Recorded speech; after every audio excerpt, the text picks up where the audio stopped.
ladies and gentlemen, dude and dudettes. I am Matt Burns, and we have got a very busy week this week. With me being one host, I've also got JB, and we've also got a returning host who's more likely going to be a permanent host. It's none other than James Irvine. Good evening. Everything okay there, James Irvine? Everything's all right, mate. It's as sweet as a nut. That's all good. That's always good to hear. Yes. Always. It has been another week in the world of professional wrestling, which means we're here to give our unique take on it.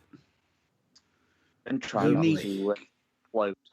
Yeah, unique being the kindest word I can think of to use. Unique. So, with that in mind, what were we talking about this week, Matt Burns? Well, in actual fact, we've got to cover a bit of AEW. Ooh. Because we don't do that often, so it'd be nice to have a bit of change.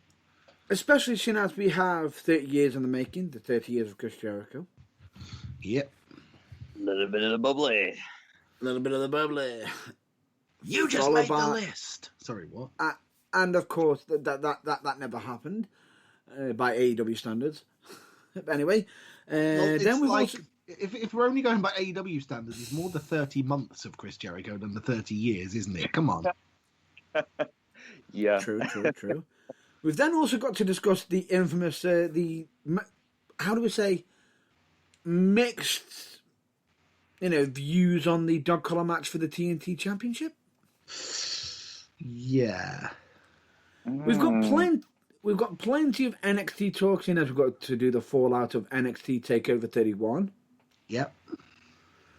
We've then got WWE talk. Oh boy. Yeah, because we've got to cover the massive shit-smeared hornet's nest that is the draft.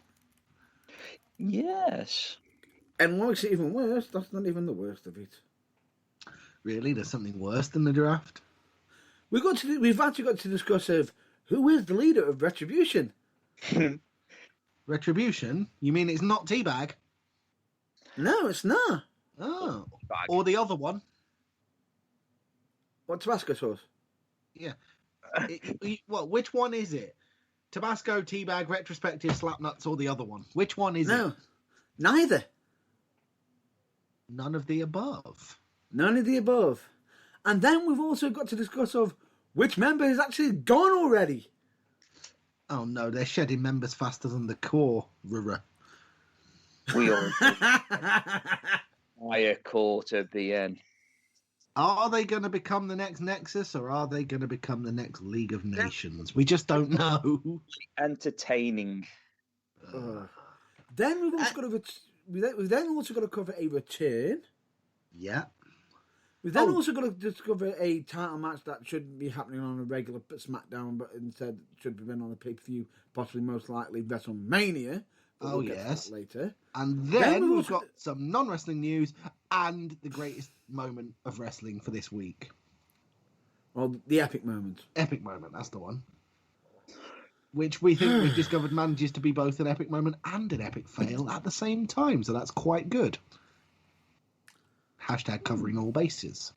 Absolutely. With that in mind, there's a shitload to get talking about, so... Yes. Oh, wait, that means it's over to me, doesn't it? Yes, it does, It does.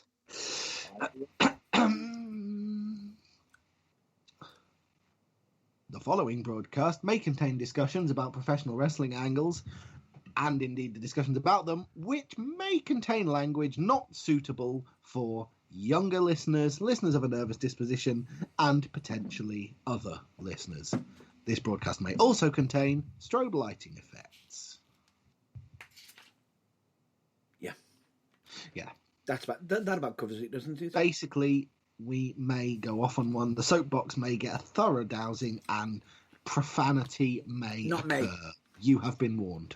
Not May this week. All right.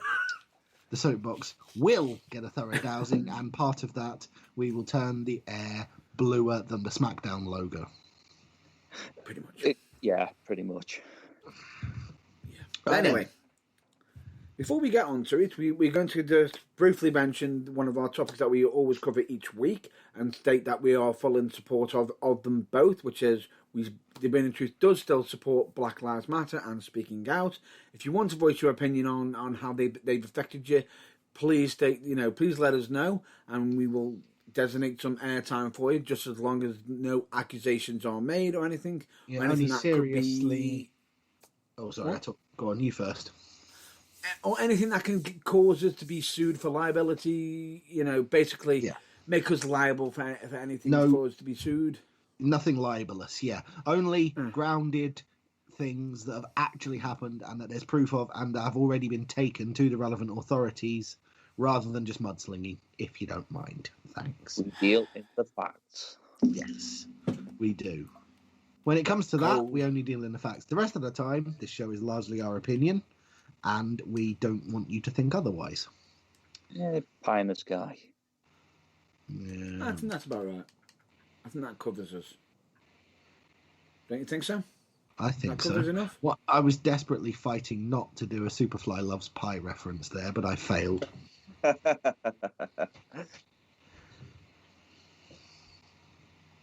No comments. Thank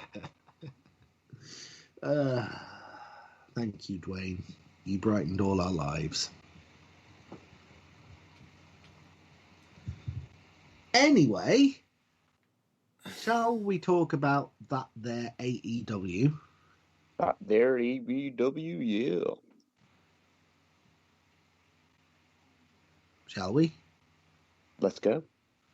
Yeah, let's just go. At the same time, I'm also just trying to look up certain things. Oh, right, you're looking stuff up. I said, shall we talk about AEW? I was expecting you to dive in and take the lead there, Matt Burns. Yeah, really apologise, but it's just... No, that's fine. That's fine. Something just popped up that's just made me... Scratch your chin? Scratch your head? Hurt my head. Wow. Beyond belief, because I just don't understand... It don't make no sense. Doesn't make any sense. Doesn't make sense. Yeah. Well, okay. Where's my monster? Bear that in mind. I've got it. I've drank it. Tough. Bear in mind. We'll bear that in mind, and we'll mention it in a bit. But no, it's going to be covered when we cover the frickin' draft. Oh, anyway, let's continue on. But yes, we are going to first talk about AEW. Yeah, AEW. 30 years of Chris Jericho. 30 years of the stupid idiot. What? Wasn't that one of his catchphrases? You stupid idiot? Yep. Yeah. I got that. Yeah. Fair enough. He was also... 30 years of the Ayatollah of rock and roller. One half of the Thrill Seekers. Yes. Jesus. Not to mention the Lionheart. Yes. Lionheart, yeah. And also Lion Tamer. Yep. Plus Y2J. Armbar. I was just about to say the man of 1,005 holds, was it? Yeah. Number 673. Armbar. Right. Yes. Chris Jericho. There's a lot to cover there. There certainly is. Did either one of you watch the match? That was 30 years in the making. Yes. Highlights. Would you care to discuss your thoughts, please, Irvine? Yeah, it was entertaining. It was a good, well, it was entertaining, but it was underwhelming at the same time. Because, you'd think after 30 years, there'd be like some big, massive, monumental match, especially with somebody who's so out there like Jericho. But yeah, it was a good, solid match, I reckon. Yeah, from what I saw of it, it ticked all the right boxes. It did the job. It was perfectly solid, but it wasn't exactly the kind of glistening, look at me, I've been doing this shit for 30 years, and some say I'm even quite good at it, kind of spectacular you would have possibly expected. Yeah. Mm-hmm. Okay, it's been like 30 years in the wrestling industry. he's put a bit of meat on around the waist area, and he's just a lot slower and lethargic than he used to be. But still, the man knows how to. He knows how to wow a crowd. Yes, he Yeah. definitely does know exactly what buttons to press to get a crowd riled up. Still, Yes. That he does. Couldn't have said that better myself. I always remember his debut when it was the WWF. yes. WWE. It was really, really, yes, the WWE. Okay, Mr. Burns. No, I'm just saying that for legal reasons. No, it was the WWF at the time. They can't airbrush their own history out of history, Yeah. no matter how much they want to. Wait, even though they do by covering up by blowing out the old logo. Yeah, but that's because that's so that a load of steel chair wielding pandas don't sue them.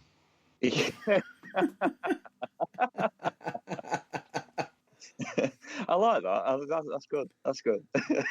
Yeah. I'm down for that. I've got that image in my head now. Why? Yeah. There's actually a meme of that. What the World Wildlife Fund logo panda with a chair in its hand? Holding another panda. Yeah, I've seen a T-shirt with that on as well. yeah, it's good.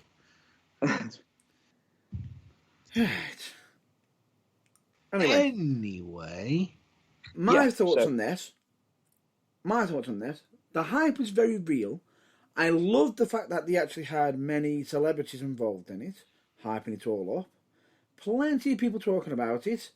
And what match have we got it against? It's Jericho and Jake Hager versus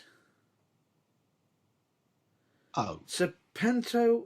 Is it Serpento and what? Serpentico. Serpentico and Luther. Yeah. yes. Aren't they heels? In theory, yes. I think they're tweeners, aren't they? I think that they're. I'm sorry, but if they are tweeners, with the way that Luther looks, really? I didn't say it was working. Anyway, it was a nice match anyway for Jericho. In Jericho's mind, Yeah. it was a nice match for him because he'd known Luther for a long, long time, 30 years. So it was just a nice reminisce for him, I guess. Yeah.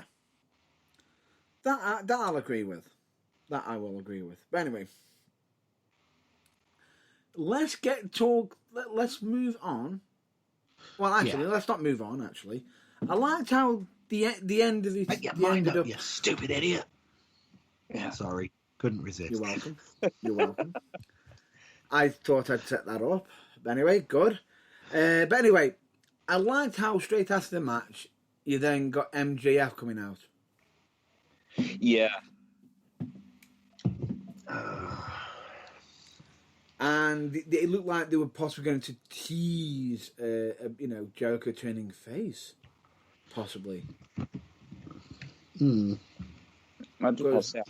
can't see that myself, but yeah. I don't really know at this stage. I'll say this to you. I'm sorry, but what it'll do for him, to be honest, I don't see the point. Regardless of it, out of the two guys, there's no way that MJF is turning face again. No. There's hell no way. No. At least with Jericho, he's got the 30 years behind him. Plenty of experience. Has always been an absolute, he's the demo god, if I'm not mistaken. And is always producing absolute amazing laughs. He's always been able to reinvent himself really, really well. That's exactly. Jericho. He's just, he's like a chameleon. He's absolutely brilliant at doing that. That he is. He is, absolutely. And on top of that, it was just a nice little thing, and then they had credits rolling where Jericho's got all the credits. Yeah, that was funny. That was funny. Near the end, Jericho's on camera 4. I never knew. Who is this Jericho? Yeah, that I'll give for the tongue-in-cheek laugh for it. But anyway, that aside, that was a bit, I'd say more of a highlight, a bit of a good thing for AEW. Yes. Let's get to the topic that is more divisive, the one that A little bit more that, potentially is a split amongst whether people liked it or not. Because let's just move over to the dog collar match. Yeah, they're never a good thing to start with. It's one of those sorts of gimmicks that I'm not 100% sure why it perseveres, to be honest. No. The match itself. Let it die. No. Let me cover it. I have no issue with this match whatsoever. It was for the TNT Championship. The match itself. I have no issue with the brilliant. match. I'm just saying I don't particularly think the stipulation is one that they should do anymore. They did the best job they could with it, but it's no. It's not limiting, actually, to be honest with you. They didn't do the typical... Because it's a dog collar match, we are not talking about the strap match that you normally have, or the chain match that they normally cover, where you have to tap all four corners. This was a beat down, drag out, beat the hell out of your opponents, make him, pin them, submit them, whatever you can do to get... Go on? And get beaten up by a pensioner. Yes. We'll get to that shortly. That's one of the downsides of the whole situation, yes. But we'll get to that I know shortly. You're saying it wasn't a traditional strap match, but the whole tying them to each other thing, it's played out. I don't care. And they even had, I believe, Greg the Hammer Valentine there, who was one of the people who've been in these matches, which is a good throwback to the history of... Did anyone else notice, by the way, Greg the Hammer Valentine in 2020? Go back and watch him in 1989 on the WWE Network. He looks the fucking same! Not a day has gone by, according to his face. It's frightening. And his expressions.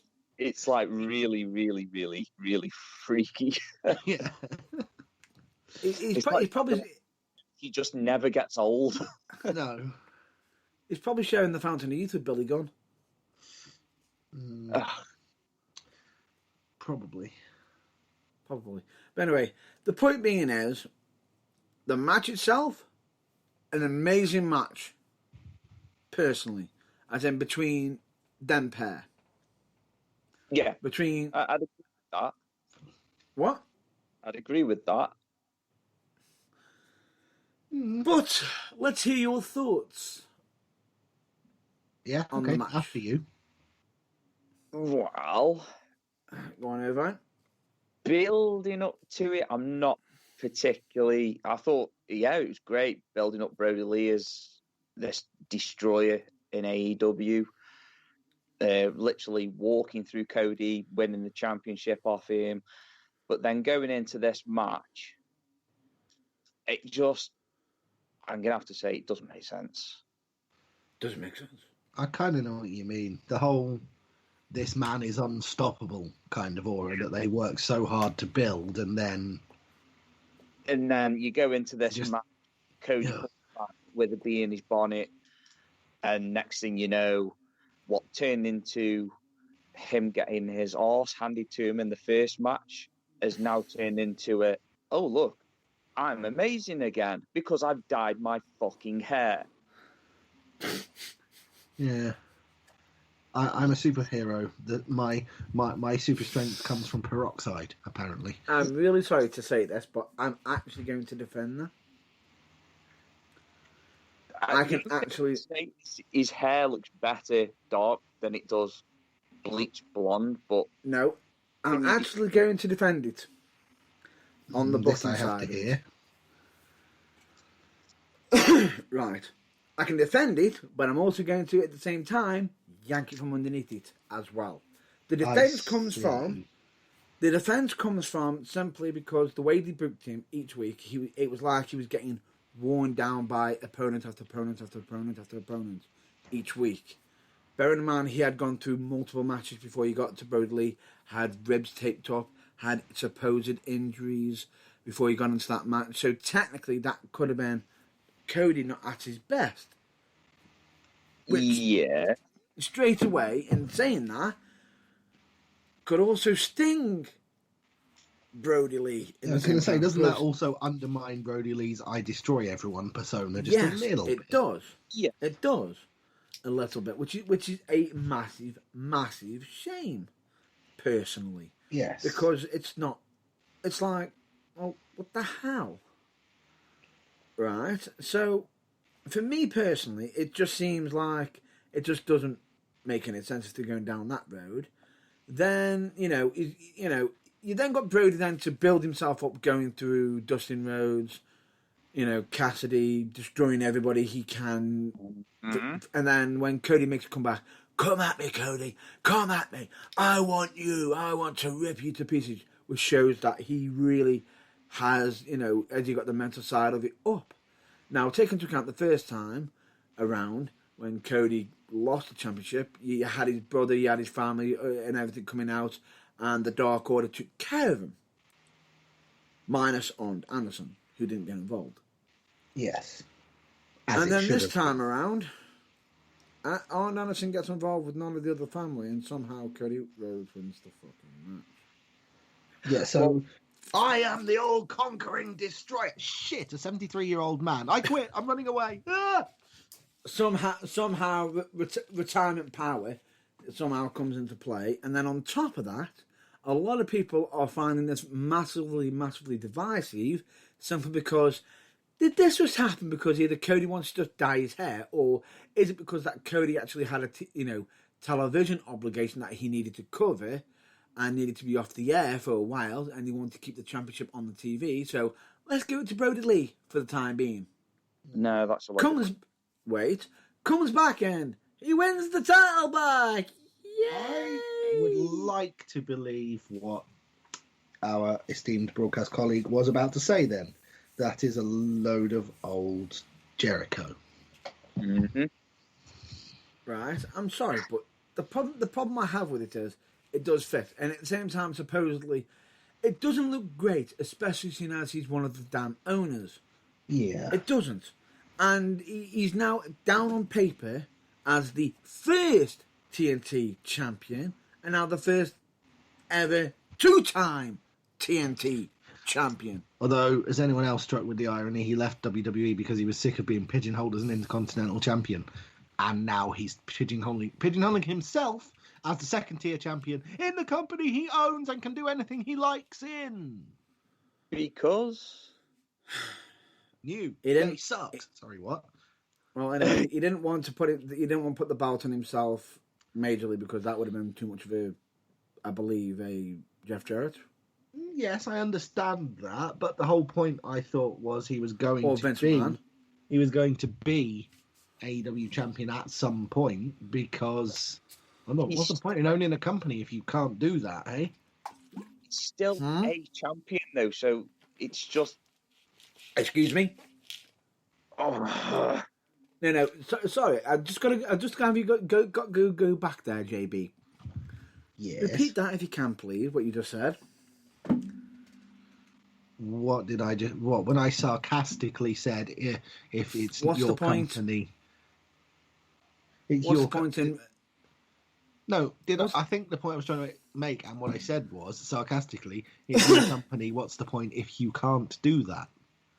Referring, of course, to nepotism and awarding yourself your company's championship. I was being sarcastic. Just thought to double check with you because not everyone does that. Just pointing that out. Not naming names on who doesn't. Not naming names. I think I know who you're referring to there, Mr. I don't think I have a clue, but I get the feeling I'm going to be kept in the dark. So let's move on. I'll fill you in later. Yeah, okay, no worries. I'm sure you will. But anyway, let's move on, shall we? But the actual thing is, the match was fine and everything. It was just... I just feel as though...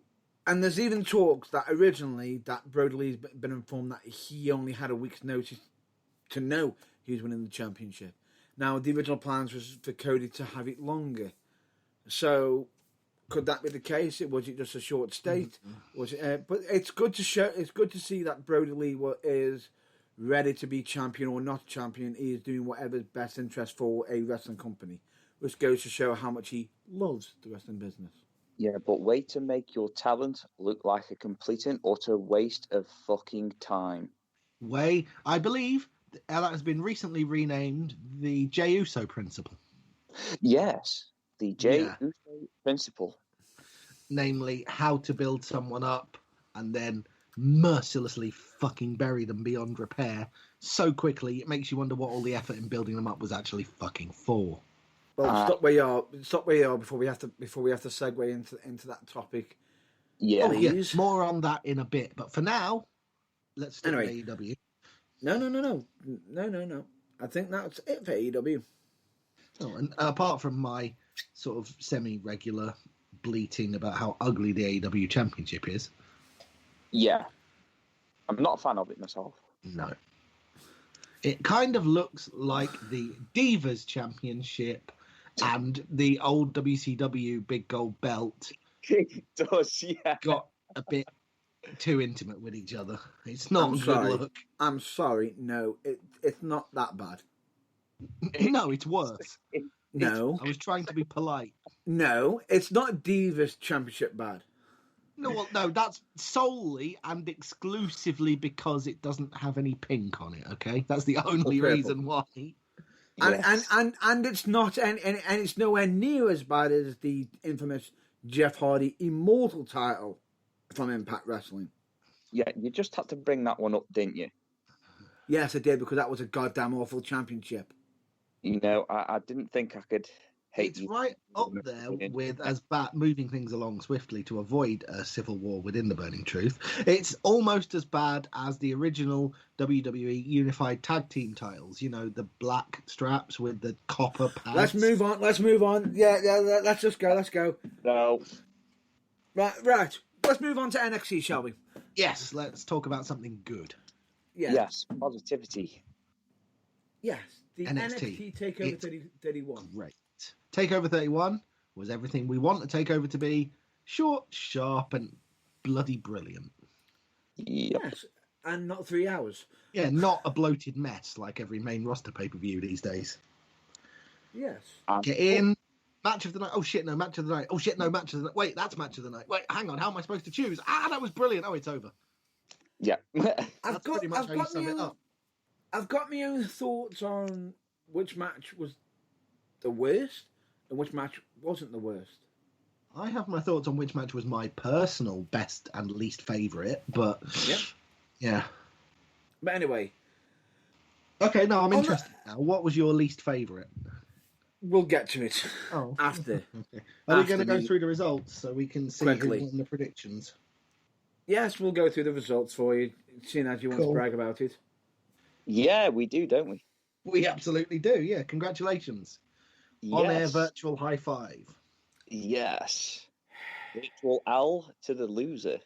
In case anybody hasn't figured it out, I lost. I came in last place, and the other two decided to, go in first place together. Yeah, equal first. Equal first and second, now I get third. Damn it.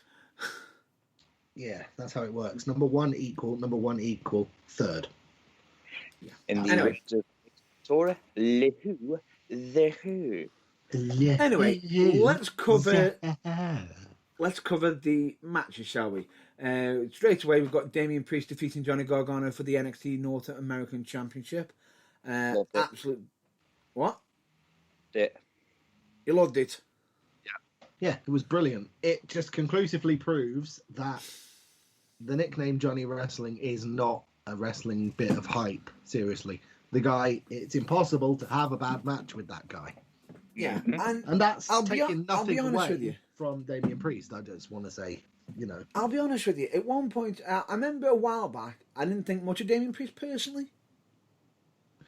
When he first started with that gimmick, I didn't think it had a great deal of legs. Yeah. I am around about the time that I predicted he would win the North American Championship. However, I was starting to believe it, and I'm quite happy to be wrong because he's growing into the role quite spectacularly. Yeah. Could not have said that better myself. Genuinely. He has stepped up his game. Against Johnny Gargano, this match looked like an absolute natural fit. absolutely amazing. Although, really, WWE, I have one complaint in the entire fucking match. What would that be? Did they really have to fit in a dick kick? Oh, God, yeah. This is WWE. Unfortunately, yes. But hey, it was in the opening match of the night. That's just, The infamous dick kick. It's enough to incapacitate any wrestler in the WWE. It's not that. It's not just that. What pissed me off with it is the fact that yes, we know Johnny Gargano's a heel. He doesn't have to do a fucking dick kick to fucking further example it. I'm not even funny like we could have at least done a nipple twist or something like that, just to, No. They've reserved that for Candice LeRae's matches. Come on, keep up. No comments. Anyway, the match itself, absolutely brilliant. I'll be honest with you, I honestly thought Johnny Gargano could have ended up winning at one point. Yes, I genuinely could have. I believe I said I thought he would via some shenanigans means like getting himself or getting Priest disqualified. Didn't happen like that, but still. Yeah. Happy with the result because the match was brilliant. Yeah. Absolute brilliant match. Then we nipped into Kushida defeating Velveteen Dream via submission. Possibly my least favourite match of the night. Yeah, no, not I mine. was really disappointed by Not that. mine. Oh, no, fair enough. I don't get me wrong. Still Least got favourite does not mean bad by any stretch of the imagination. It's like, how do you rank 5 4-star matches in an order of 1 to 5, It's my least favourite. That doesn't mean in any way that I disliked it or that it was bad. It's just every other match was better. That's all. Then I'm going to say that my pick of what I thought was the least favourite may shock you. Okay. We'll find out when we go through the list. But anyway, I thought this was a perfectly good match. It just, like I said, it was good in a field of outstanding. That's all. Me personally, I thought this was great mind games from Velveteen Dream. That's what he does. No, he's very good at mind games. But anyway, let's on that, shall we? I thought the fact that he came out dressing up like a certain Doc Brown, a certain, Doc. Yes. Because a reference to Kushida's nickname, the Time Splitter, I would imagine. Well, basically the fact that Kushida comes out looking like he's dressed up like Marty. Yeah. Which was a very clever, but Kushida was having none of it and absolutely beat the living crap out of him. Yes. Now, for me, the issue was with this match is who's heel and who's face by the end of it. Yeah, I wasn't sure about that because It put that serious doubt, but at the same time, I thought at least with Kushida, it is setting an example of I am not to be toyed with. I am not to be messed around with. I do not play good. games, which was a good place. But at the same time, I think the reason why they did what they did is to take Dream out and off TV due to certain ongoing allegations outside of wrestling. Which is a shame, but, well, let's put it this way. They need to be dealt with, so, yeah. Correct. Mm-hmm. Okay. The match itself, I thought was brilliant. Like I said, good in a field of excellent. Yeah. That's all I can say about it. Anyway, the next match. Santos Escobar with Joaquin Wilde and Raul Mendez. Just as an aside, Mendoza. Yeah, just as an aside, nobody was happier than Matt Burns when El Hijo de Fantasma changed his name because Matt Burns couldn't say it for love nor money. But now that he can say Santos Escobar, so everything's fine. Fuck off. Anyway. Anyway. Santos Escobar defeated Wilde and Raul Mendoza defeated Isaiah Swerve Scott. For the NXT And thus Cruiserweight Championship. Retained the NXT Interim Cruiserweight Championship. Did we get that one right? Yes, we did, didn't we? We did, yes. No. Wow. No. You didn't. I'm pretty sure I did. JB did. Oh, we did. No, JB did. You didn't. Oh no, I went for Swerve. Apologies. Yeah.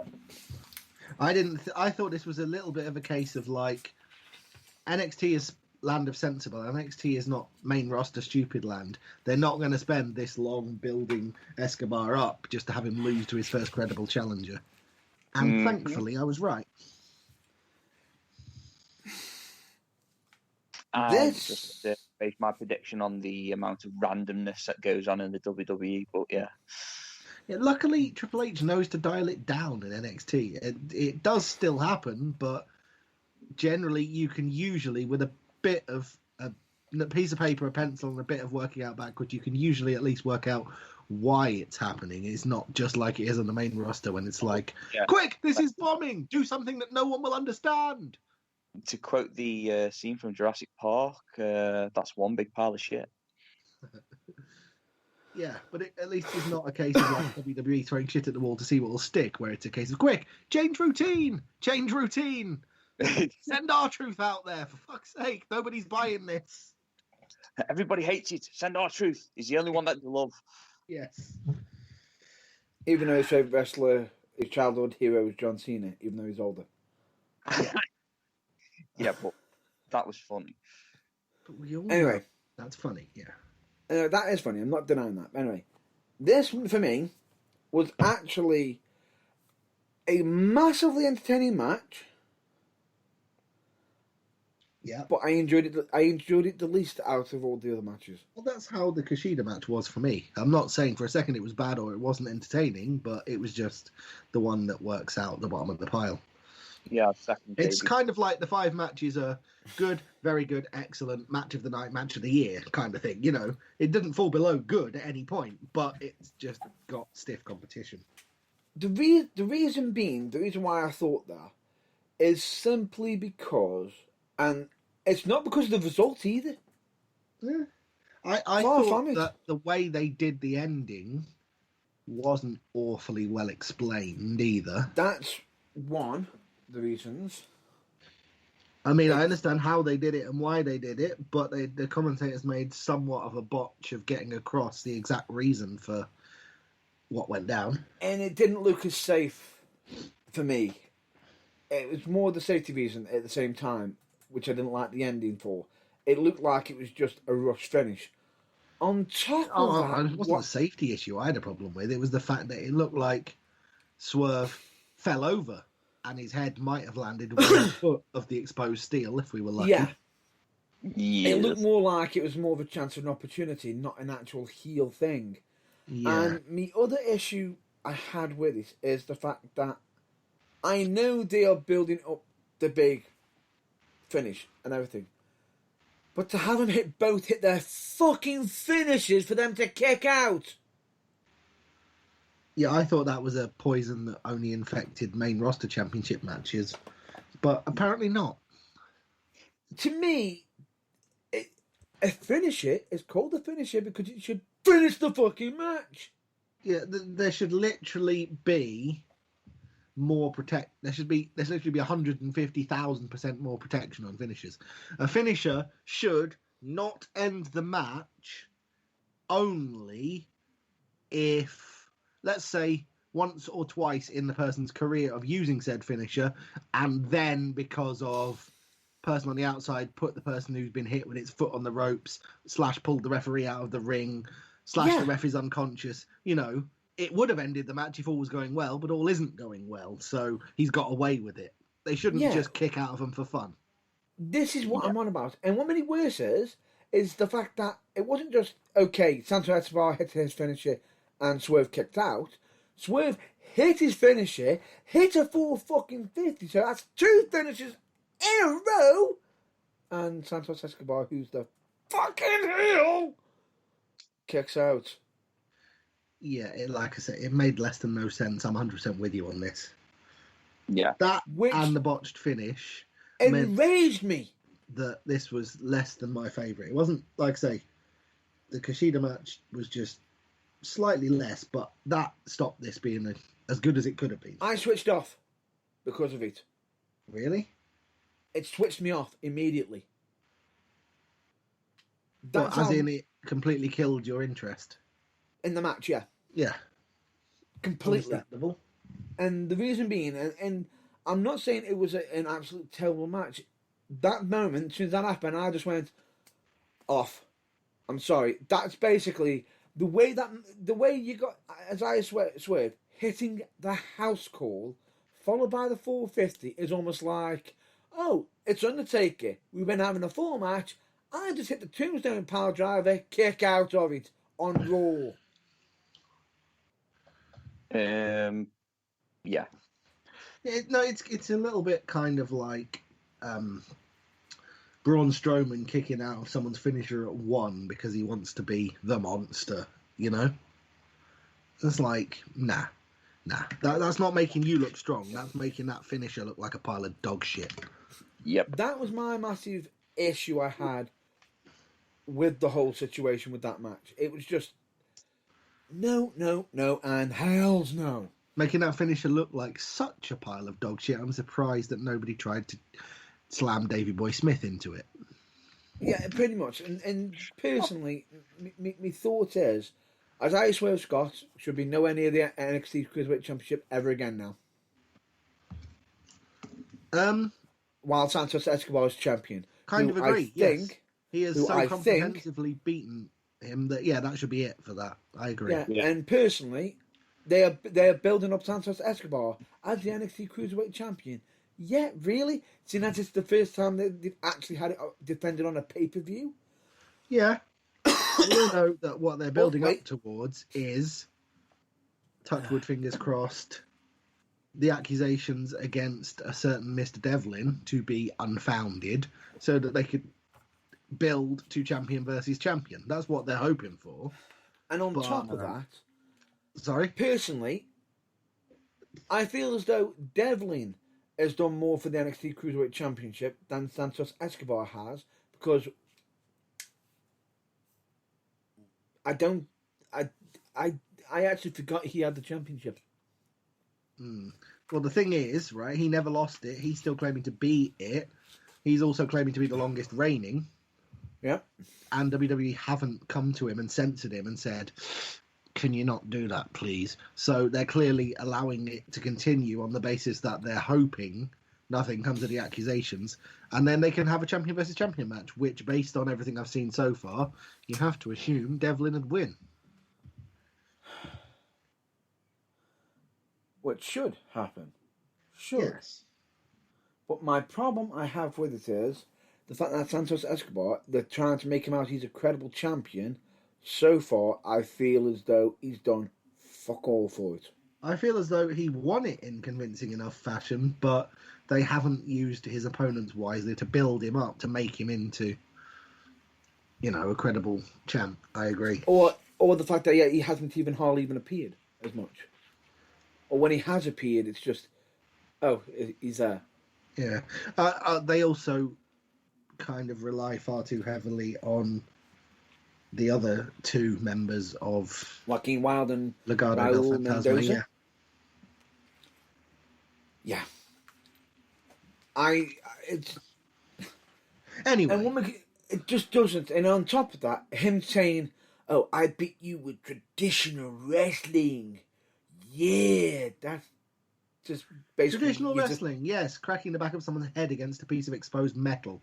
Very traditional. Or putting a mask on, or having your boys cheat for you. Yeah. You're basically just insulting Mexican wrestling. A little bit. Just a little. And that's where I switch off with the NXT Cruiserweight Championship. Well, I just... Escobar. The moment he stopped being El Hijo de Fantasma and took the mask off, I didn't care anymore. Because you just stopped caring because you just wanted me to say that, didn't you? Each week. Well, I would have loved to hear you mangle that name every week, but sadly it's not to be, so let's not dwell on the past. Let's move on to the NXT Women's Championship match. Oh boy. Io Shirai versus Candice LeRae. Yeah. No nut shots in this one. Yeah, the match that cost it me. Really? Because you genuinely thought that the LeRae way which is a really catchy way of saying it, but for some reason, apparently, even though her name's Candice LeRae, she has to do it the Gargano way. Yeah. Whatever. You thought that would be enough? I thought that the mystery person would have arrived by then. Yeah, Oh, but I It cost No, Io Shirai the match. No, NXT's not the main roster. They don't do things that way. And can I just say thank fuck? Which I'm fine with. Yeah. I was this match was I was great. okay with this match. I have 2 issues with this match. Okay. other than the fact that you were wrong. Nope. 3 issues. Discounting that. Oddly enough, I didn't mind losing the predictions because I thought it was a good pay-per-view. The only 2 issues I have with it is they sort of John Cena'd Io Shirai somehow. In what way? Finisher, big move, somehow. Regenerate, I recovered. Woo! Big move. Yeah. Fair enough, I get your point, but you can obviously tell who Candice LeRae's married to, and the fact that she's obviously learning from him because... Yes, which I'm fine with that. She's Mrs. Dependable. But then I thought it was a really, really funny jab when you had Gargano come out with the referee shirt. No, I thought that was a stroke of comedy genius. Oh, no. I thought that was a great stroke of genius because they're jabbing at WWE themselves over what happened with Bayley and Sasha. Absolutely. Which I've got no issues with. That was funny. Yeah, in my eyes. That was absolutely hilarious. I have no issues with that. But then to take a belt shot... Johnny Referee. Add another but list to take a clean belt shot, followed by an immediate pin... I'm sorry. But you get hit with the belt, you're done. Yeah. You should be done. No, Io. You're not John Cena. Kick out! I know what you're saying, but... I would have been fine with it. Yeah. If it was a kick out, if the referee stayed with Gargano a little bit more. Yeah, I get what you're saying. If you understand me. Because then you could turn around and say, Io had time to recover. Not immediately eat belt and then immediately kick out. Yeah, I know what you're saying. It is a little bit... storytelling there. Yeah. To me, again, this is like... It's a pet peeve. Yeah. It's a massive pet peeve of mine. It's like... It just doesn't make sense. Doesn't make sense. No, I agree. But it's almost as much of a pet peeve of yours as the one thing that continues to irritate the daylights out of me about this person in question, and still your NXT Women's Champion, Io Shirai. Yeah. Considering her nickname is the so-called Genius of the Sky, she does the shittest moonsault I have ever seen. Which, by the way, I'm going to rotate beautifully through the air, land perfectly, and brush you with my forearms as I land. How devastating. Yeah, you've not seen mine, JB. Oh, well, that is a very valid point. I have not. However... Kurt Angle-esque. No, the purpose of a moonsault is to land on the person, not land next to them. No, I'm saying it's Kurt Angle-esque. As in the style. Perfect. Oh, no, I understand that, but she's graceful through the air. No, I was on about Irvine's. Oh, I see. But anyway. Sorry, I got my wires crossed there. Anyway, my point is, her moonsault is bloody awful. Like I say, the execution of the rotation and everything is fine. She lands, and you can't argue it's safe, but you're supposed to make contact, love. It's your finisher. Yeah, true. And bearing in mind that she hits that straight after she just did the fucking Spanish fly. Yes. That is technically almost the same as a moonsault, but with the person. Yeah, if I was her, I'd wait. Spanish fly which could be a match-finishing fucking move. Yeah, that's what I just said. I'd use the Spanish fly as the finisher if I was her, but... No, no, no, no, no. It's not. It's her. She needs to. It's like she probably had someone. The referee probably had someone screaming down in. Tell her get it in. Tell her get the finish in. Get a finish in. Get a finisher in. Get a finisher in. Yeah. Anyway. Yeah. Anyway. Anywho's. So yeah, we move on to the main event. No, we don't. Don't we? We don't. Remember what happened after the match? I'm sure I will slap my forehead and do my finest impression of a yellow donut-loving cartoon character when you tell me, but off the top of my head, no. I had a problem with this over straight after the match. Right. You just had Io Shirai win the match. Yeah. Then on the Titantron, or on the extra screen, you then have Toni Storm appear, saying that she is coming to NXT. Yeah. No, Toni Storm. Tony time is coming, and I'm like, whoa, this is great. Didn't see that coming, and then straight after, immediately go to the mystery biker, and I thought to myself, is that Toni Storm? Is that who it was? Then the bike come riding round to, towards the doors where they are. So then coming through, it's like, oh bloody hell, Toni Storm's about to be on the show already. While they're setting up. Is it just me, or did you not think that at all? What? No, I'm talking across you now. Sorry, to our third broadcast colleague. Yep. Go on, Irvine. I did, yeah. You did or didn't think that? I did. Oh, okay.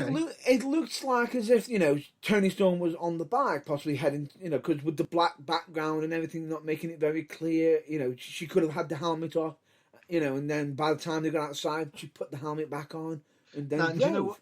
Do you know the one thing that gave it away for me? What? The distinct lack of any hair that wasn't obviously black sticking out the bottom of the helmet. Because Toni Storm's hair is very much not black. Yes, we know that, but anyone can wear a damn wig in a helmet. But the point is... But no. Not when the biker walked out. I mean, before, because you got a green and black tint. You can't see any fucking colour other than green and black. And if you're colourblind, you're apparently screwed. I'm on my own in this particular broadcast, but I did not make that conclusion at all. I was just like, oh, Toni Storm's coming, lovely. Oh, now we get to find out who the biker is. I did not put two and two together at all. No, but it was just very close to each other, me personally. Then, as soon as the biker walked out, and I saw the hair, like you said, I was like, oh, so it's not Toni, so, okay, what's... Okay, let's see who it is. Unmasked. Ember Moon! Bloody called it. Called it, yes. I'm wonderful. fine with that reveal, but the only problem is they could have split up this bit of the segment a little bit. They could have had Ember Moon make the big return, and then Toni Storm make a big return on the next episode of NXT. True, but I don't have an issue with how they did it. No, I understand where you're coming from. It was almost like, oh shit, we got two reveals. Let's throw it in at the same time. Ram it down your throat. Well, no, I think it's good because the NXT Women's Division is already the deepest it's ever been. Like, yeah, chuck another couple of names in there. That's fantastic. That's one thing that women's wrestling is missing, though, is just more names. Yeah. Yes. And don't get me wrong, I'm loving the fact that they are trying so hard, like with the Battle Royal a couple of weeks ago, which had, 20 people in it. I love the fact they're trying so hard to get new names over and establish talent as well, and actually be like, yes, the women's roster is as deep as the men's, calm down. And we don't need Charlotte Flair. Round of applause, because nobody needs Charlotte Flair. Well, yes, they do. Yes, they do. They do, but not NXT. Well, no, the main roster is welcome to her because, Yeah. It's WWE. They need her. Fine, whatever. In their mind, not ours. Yeah, well, Anyway, moving swiftly on, the NXT women's division is epic. Yeah. It is. Because if you compare NXT women's division to AEW women's division, it is leaps and bounds ahead of AEW women's division. Don't get me wrong, AEW women's division has some great talent, but it has absolutely no depth. doubt about that. No depth compared to NXT. Oh, God, no. And it has, unfortunately, got its lemons. Yeah. Well, However, every roster has its lemons, naming no However- names, because she'll kill herself before the week's out, so it's fine. Shotzi Blackheart. But can somebody teach that woman the importance of a spine, please? Before she smashes hers into 1,000 pieces. Well, you do know what she's doing on the next NXT event, don't you? Jumping unaided off the top of Hell in a Cell through one No, table into a rack of barbed wire? No, she's actually the host of the next NXT event. Is that because she's broken her spine? No. And can't be in. Why is she? She's the host, that's all I know. She's the host of the next big event. And I thought I'd announce the next big event, seeing as you've mentioned her name, and before we get to the main event. Have you seen what it's called, the next NXT big event is? Is it called NXT TakeOver 32? No. Is it called NXT TakeOver Mind Games? No. Is it called NXT TakeOver Throw Shit at the Wall and See What Sticks? No, we'll be here all day. We will, because I've literally got millions of things. Give us a clue. They've actually brought back another WCW pay-per-view event. Oh, epic! It's called NXT Coal Miner's Glove Match. No! But it is part of that pay-per-view history. It is part of that. You mean they have brought back the pay-per-view which begat that god-awful abortion on the history of wrestling? Yes. Mm-hmm. Oh, dear me. The one that had one of the most epic matches by Eddie Guerrero and Rey Mysterio. Hashtag spin the wheel, make the deal. Hashtag Halloween Havoc. No! You know what's going to happen there, don't you? What? Hello, all the men. Have your matches as normal. Hello, all the women. Don't you dare come in without wearing really third-rate Halloween fancy dress. Yes. Which is going to completely undermine everything that the women's revolution has ever accomplished. But they'll do it anyway. I don't think they will do that. I have faith in NXT. I've been a WWE fan since 1986. I do not have faith. I have faith in NXT, not WWE. It's not a WWE pay-per-view. It's an NXT one. I don't mind in a Halloween pay-per-view. I don't mind them having Halloween in the title and the name, but you know where I'm coming from, don't you? Yeah, if they do it, it'll be like, all the men will be like, well, that doesn't fit with my gimmick, like that. And all the women will be told, you don't have a choice. Yeah, exactly. So then it's setting women's wrestling back again. Yes. I don't think they're going to do that. I hope they're not, but I'm just bracing myself for the worst. I have faith. But anyway, moving on, shall we? Let's, because we've still got a main event to cover. Main event, Finn Balor, Kyle O'Reilly. My God, what a match. Yes. Perfect. Perfect in every way. Had this match occurred like a year from now... Take my money. Had this match occurred like 1 year from now, at the glittering end of Finn Balor's glittering 1 year reign as champion, that crowns him as the best champion NXT have ever had, I'd have actually put money on Kyle O'Reilly to win. But coming as it does in his first big show title defense, the result completely made sense. Yeah, which we all agreed with. Yes. But the match itself was absolutely epic. It was, because Kyle O'Reilly is, I don't want to say wasted as a tag team competitor, because he's not, because he's incredibly good at it. But that just goes to show that's not all he's good at. Oh, hell no. And I liked even how they hyped up this match. The fact that, you know, you've got Finn Balor even crediting Kyle O'Reilly, saying he's been on my radar. You know, he has been, you know, any other night, any other person, and you'd bank on Kyle O'Reilly coming out with the win. But I am the one chance. I am that 1 in 100. Yeah, I like that a lot. That built him up way more than, you know. And the match itself, it was just... I thought the little detail of that spin kick that Finn Balor hit on Kyle O'Reilly, you saw Kyle crumble.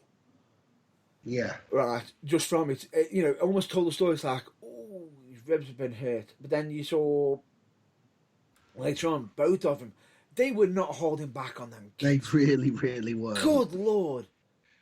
And you know what else made the match? Go on. 2 men in a ring fighting for the championship.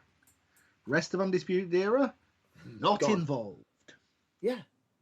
That's what I loved about this match. Yes. And on top of that, you know, this is how brutal it was. Immediately after, you got the NXT injury report not marking down that Kyle O'Reilly and Finn Balor are potentially got injuries. Yes. Finn Balor with what ended up being a broken jaw. In 2 places. And Kyle O'Reilly, I think, bruised and possibly cracked ribs, as well as possibly another injury.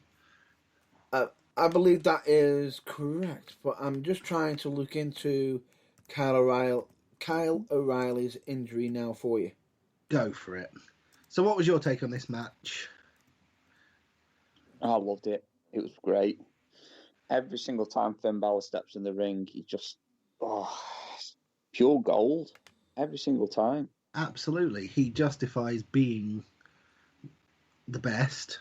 Absolutely. And he is, well, he's been, he is, in a nutshell, he is a picture of how to get lost on the main roster and survive and reinvent yourself. Yeah, exactly. And literally, I mean, I fell out of love with wrestling for a while because of whatever reason. Oh, yeah. I don't regularly watch anything except NXT anymore for that, probably the same reason. Yeah. Ouch. Literally, when I first saw Finn Balor in the WWE, I thought, oh my God, he's amazing. He is absolutely amazing. And he just proved me right. Yes. Are you ready for First the ever injuries? Universal Champion, you know. Exactly. It was going well before he got injured. Just before you jump back in, Matt Burns, because I know you've got an ouchie to tell us about what Kyle O'Reilly suffered. But it's not just Kyle O'Reilly. Is anyone else, in light of the return of Finn Balor successfully to NXT, anyone else hoping that the next thing that we see on NXT that we're not expecting is the return of a rather loud guitar riff and a certain prize fighter? Because, my God, if anyone else is more lost on the main roster and just literally treading water from day to day, I don't know who it is if it's not Kevin Owens. I'll get to that in a minute, actually. All right, okay. Go on. You've been looking up the injuries that I believe both of them suffered, and by the sound of your reaction, they are many and painful. Ow! Right. Go on. Finn Balor is not cleared to compete currently, as he's got from his injury from NXT TakeOver 31, where he fractured his jaw in 2 places and is currently on a liquid diet. Ouch. And Kyle O'Reilly suffered contusions and a swollen liver as a result of the kick from Balor and is not medically cleared to compete. Ouchie. Yeah. That is just the epitome of 2 wrestlers kicking the absolute shit out of each other. Laying it all on the line. And can I just be the first to say, yeah, I don't want to appear vindictive here in any way, but fuck Karrion Kross got injured, because otherwise we wouldn't have had any of this. Yeah. I mean, they shouldn't have given him the title in the first place. No, they shouldn't. And he won't be anywhere fucking near it on his return if they've got any sense. But I am so pleased he is the shortest reigning champion in history, because it put this in motion. And frankly, as usual, NXT main event, until the next one at least, match of the year. The shortest. I was just about to say, I think if anything, and Karrion you Kross never is not the hear me say this about any wrestler, it can only get better with Finn Balor. It can. Hang on. From the Sunday to the Wednesday, 3 days. Whose was shorter than that? Samoa Joe. Samoa Joe. I believe Samoa Joe may I'm have pretty had sure his second reign was at least a week. Mm. I'm not sure. We'll look into it. But anyway, least deserved champion ever, and he won't be back anywhere near it. Hopefully, we're not done with the injury reports. Really? No, because we've got mentioned an additional one for what happened after the match, and I may have to give a bit of a spoiler. Potential spoilers for the post-match shenanigans in which, after the match had safely concluded, Undisputed Era did get involved. Well, not against Finn Balor. No. Because, they didn't get involved willingly. It was more or less of Adam Cole getting manhandled and thrown over the barricade by Rich Holland. Friend of the Burning Truth, Hillock Venezuela. Also known as Incline Luxembourg. Pick a stupid name for a geographical feature and a country, and that'll do. That's his name. Right. The issue with it is they were hyping up Rich Holland from the segment. He just brutaled, Adam Cole. Yes. Threw him over, and there's many questions being raised. Is he the next competitor to go for the belt? Is he going against... Is he simply going to have a match with Adam Cole? What's going to happen? Well, it doesn't matter. No? Has he done a carrion toss? On the following episode, basically, Rich Holland is now undergone surgery after suffering an ankle dislocation and fracture, a right knee patella dislocation, and a patella tendon rupture of the most recent episode of NXT. So basically, he's knackered his knee and his ankle.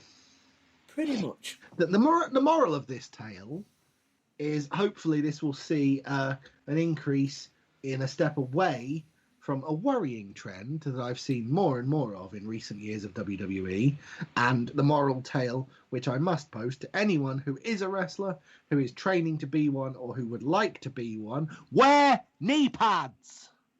Yes, wear knee pads, elbow pads. Well, elbow pads are personal taste, although, trust me, as someone that didn't wear them, with hindsight, I would recommend it. Never went without knee pads. My knees are terrible, so by the end I was wearing neoprene knee supports and 2 knee pads on each knee. But these guys I thought you even wear that. I think you even wear them at your commentary desk as well, just as safety. With Christopher Drew around, can you blame me? Good point. Yeah. However, the point, all these guys that come out in just a little pair of boots and a pair of trunks with absolutely nothing in between.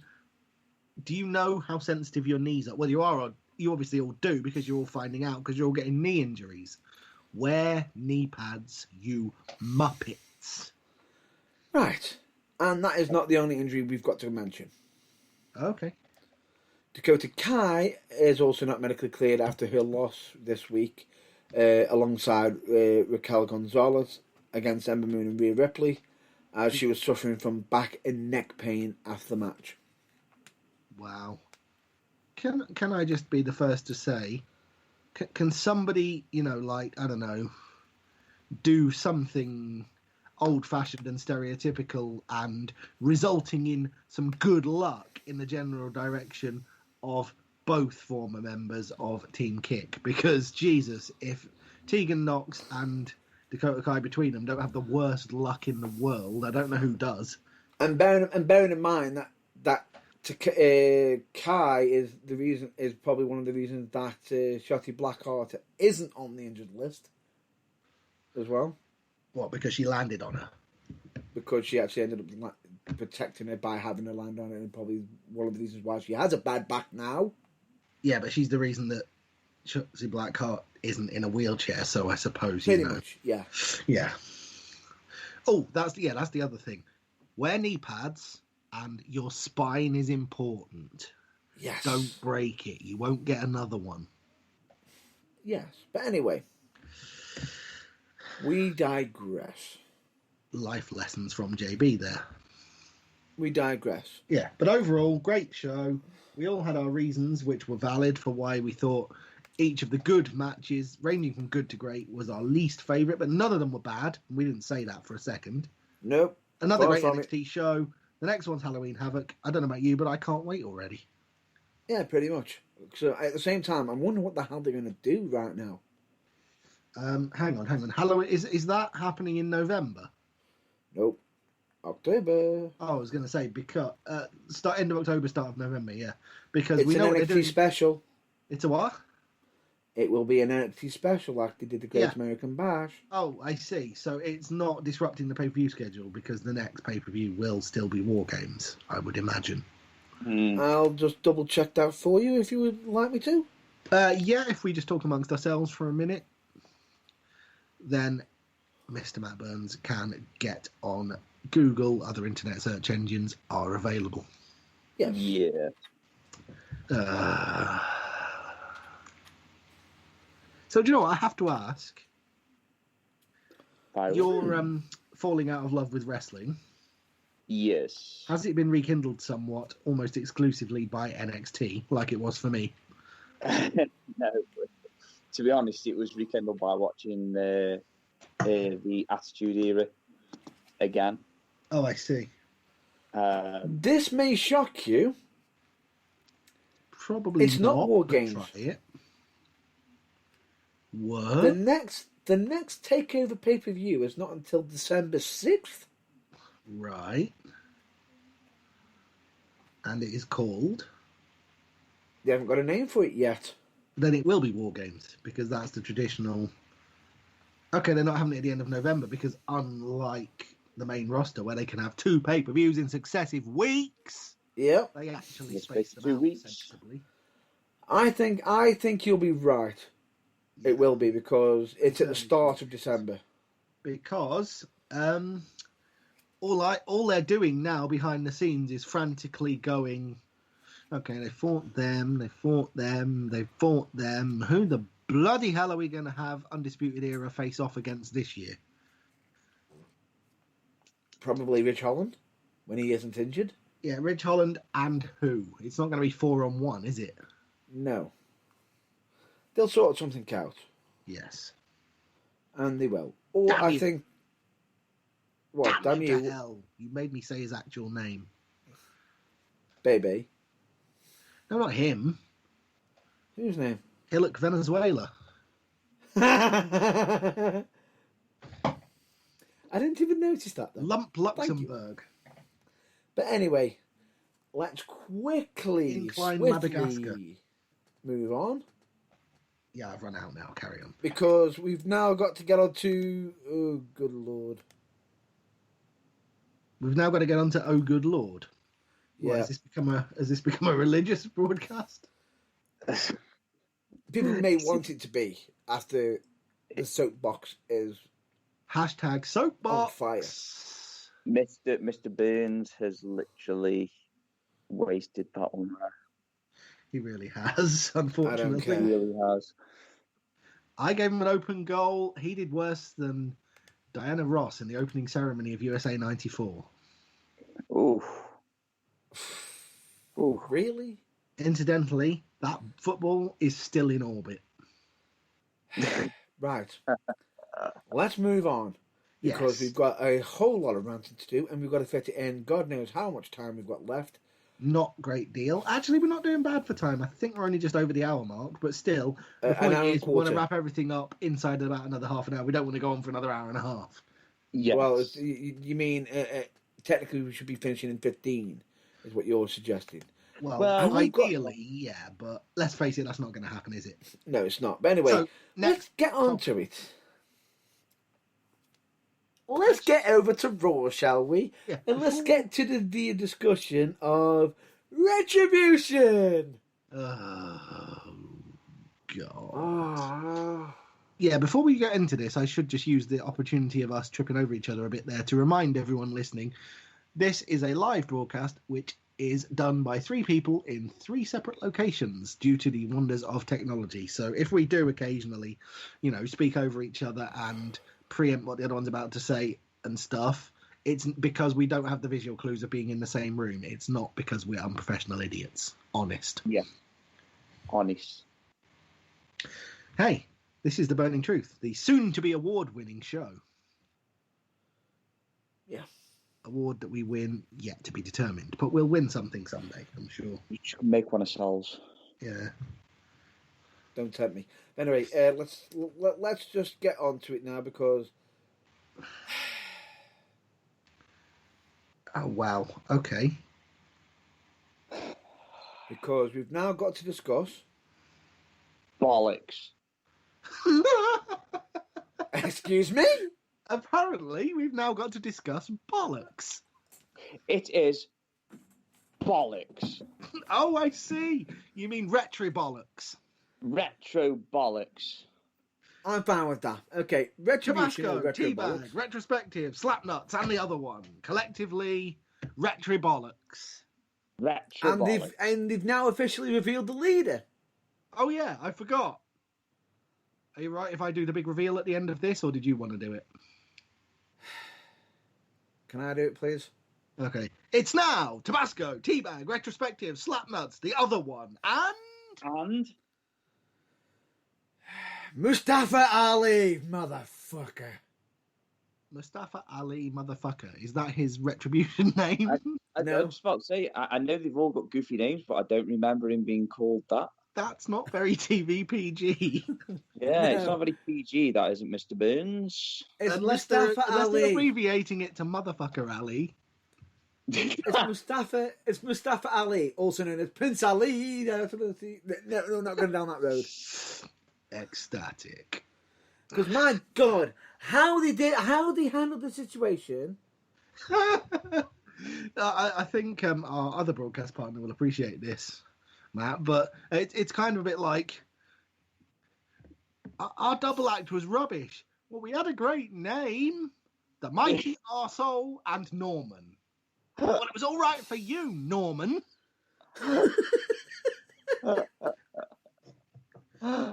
Oh, dear. That reminds me, I think I might rename the other one the Mighty Arsehole. Oh, wait, no, I No. can't, because they've left. Yeah, because we've got to cover that as well. Because somehow retaliation, What? name of your pay per view, could be potentially is now after a actually pay-per-view left, which ago, was yes. Mercedes Martinez, correct? No. It wasn't Mercedes Martinez, it was Retribution. Come on. What was the It name? is. It wasn't Mercedes Martinez in a crap mask that made it really obvious who she was because she hasn't changed her gear at all. It was retaliation, also known as Who Gives a Fuck, or The other one, yeah. Well, and now it's not the other one anymore because They've- with a bit of they've luck and gone. following win, So she's back on basically- NXT doing something meaningful with her life. Potentially, and on top of that, to make it even weirder, it's now it went from 5 people to 6 to now 5 again. In the space of days of it happening, Shedding members faster than the corollary. what makes it even worse is the fact that you got Dominic Dijak, T-Bar or T-Bag, changing his Twitter handle to it, Tabasco Sauce changing his to it, Recognition changing theirs, and Slap Nuts changing his to that, even though Slap Nuts is actually a better name than Slap Jack, Yes. because one of them is an actual sexual act. And which one did WWE pick? Well, so's Teabag. That's why I call him that. But let's not go there. But at least slap nuts down Yeah, but- is more legal than slapjack. But my point is, Slapnuts, Teabag, Tabasco, whatever the fuck else, and Mustafa Ali. It doesn't make sense. Right. Why isn't Mustafa Ali called... How they did it was stupid. Yeah. Oh, also, just as an aside, anyone who is listening to this or who wants to get in touch on any of the Burning Truth social media pages, come up with a nickname that would fit with the rest of the ones we have given the members of Retribution for Mustafa Ali. Oh, and I know we use foul language and everything occasionally to express our dismay, but try and keep it PG. Well, as PG as we've made the others anyway, if you can. At least a PG-13 will do. Yeah, but try and come up with a name that WWE could have used to give Mustafa Ali a little bit of a tie-in with his so-called stablemates. Because that's going to be fun. He looked into Retribution and he thought, oh, I know, Mustafa Gander will have a, it'll be... Well, yeah, heaven forbid that he uses Chris Egan's Twitter name, Yeah. Mustafa Dance. Mustafa Dance. I'm just giving up on the will to live in regard to that entire faction, because how they've handled it was, to put it bluntly, piss poor.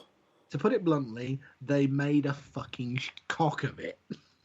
No, to put it bluntly, it's bollocks. It's a car wreck. It's an absolute 9-car motorway pile-up, and it has killed 5 careers, because I think Mercedes Martinez might have saved herself by getting the fuck out of it. It's like being kicked in the balls by a woman wearing stilettos.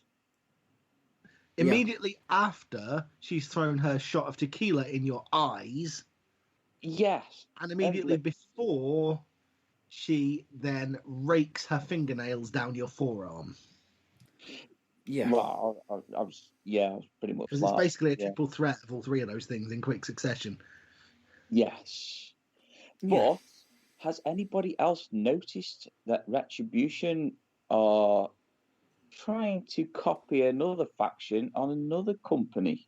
No, they wouldn't do that, would they? They would not try to rip off anybody, would they? Let me see now. And it's part of a group that we've already covered.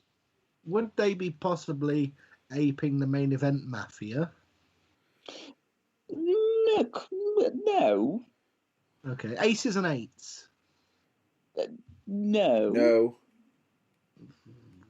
Just remember, when Mustafa Ali decided that I'm the leader, he did a certain thing with his hand. Yeah. Oh, Now, a certain hand gesture.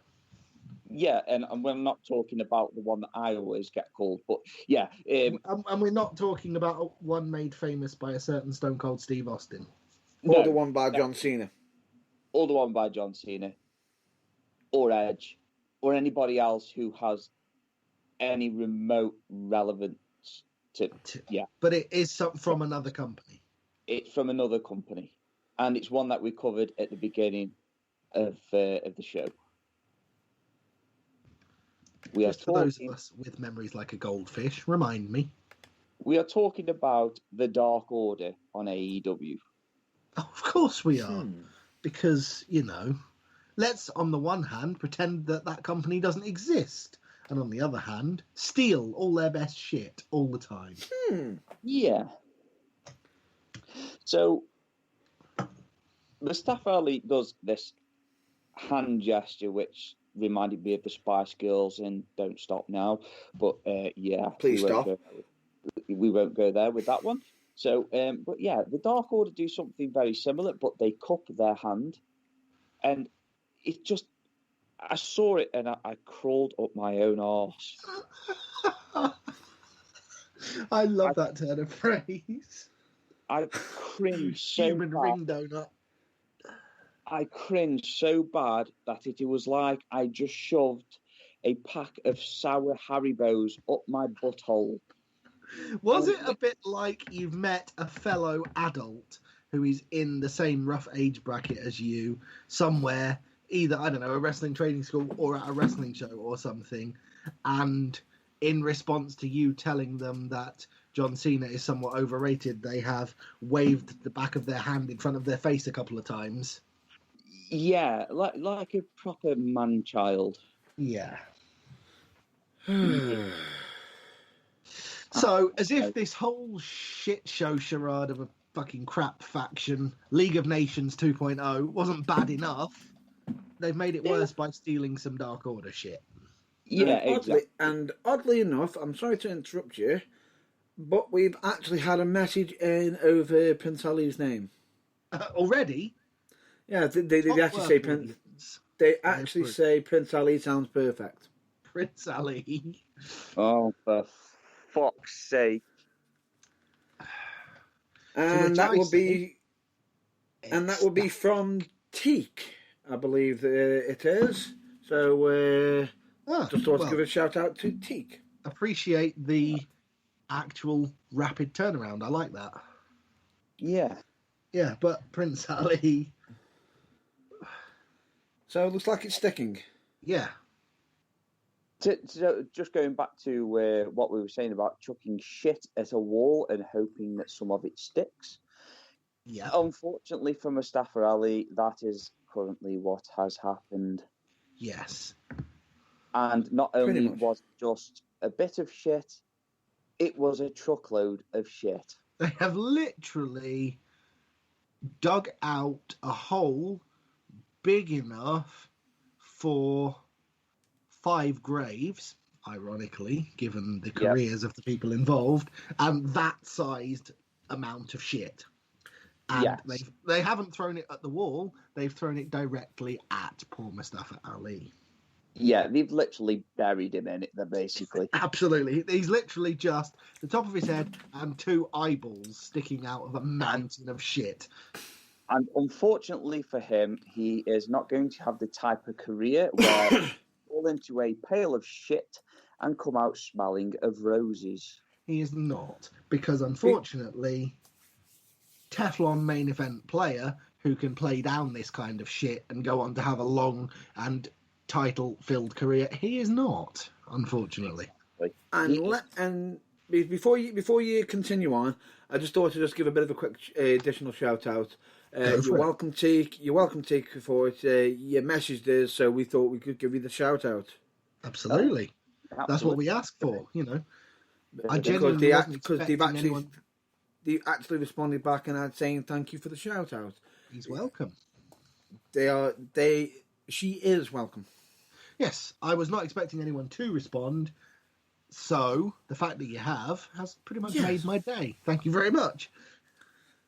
Yeah, you know, always welcome, especially any feedback that we get, like we just had just live. Yeah, is welcome. And in case if anybody wants to know where it was sent to us on our social media through Facebook. Ah, sweet. Because of course this is done for your entertainment. So yeah, the more you get involved, please get involved, interact with us. We love it. Yeah, it's great. And take into account how quick that was actually live. Yeah, it's the Sean Keaveney approach, isn't it? The more you interact, the less I have to come up with my own content. Everybody wins. Pretty much.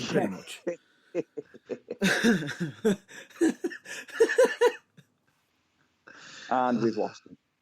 Yeah, there we go. Anyway, and we've successfully managed to make Matt Burns dissolve.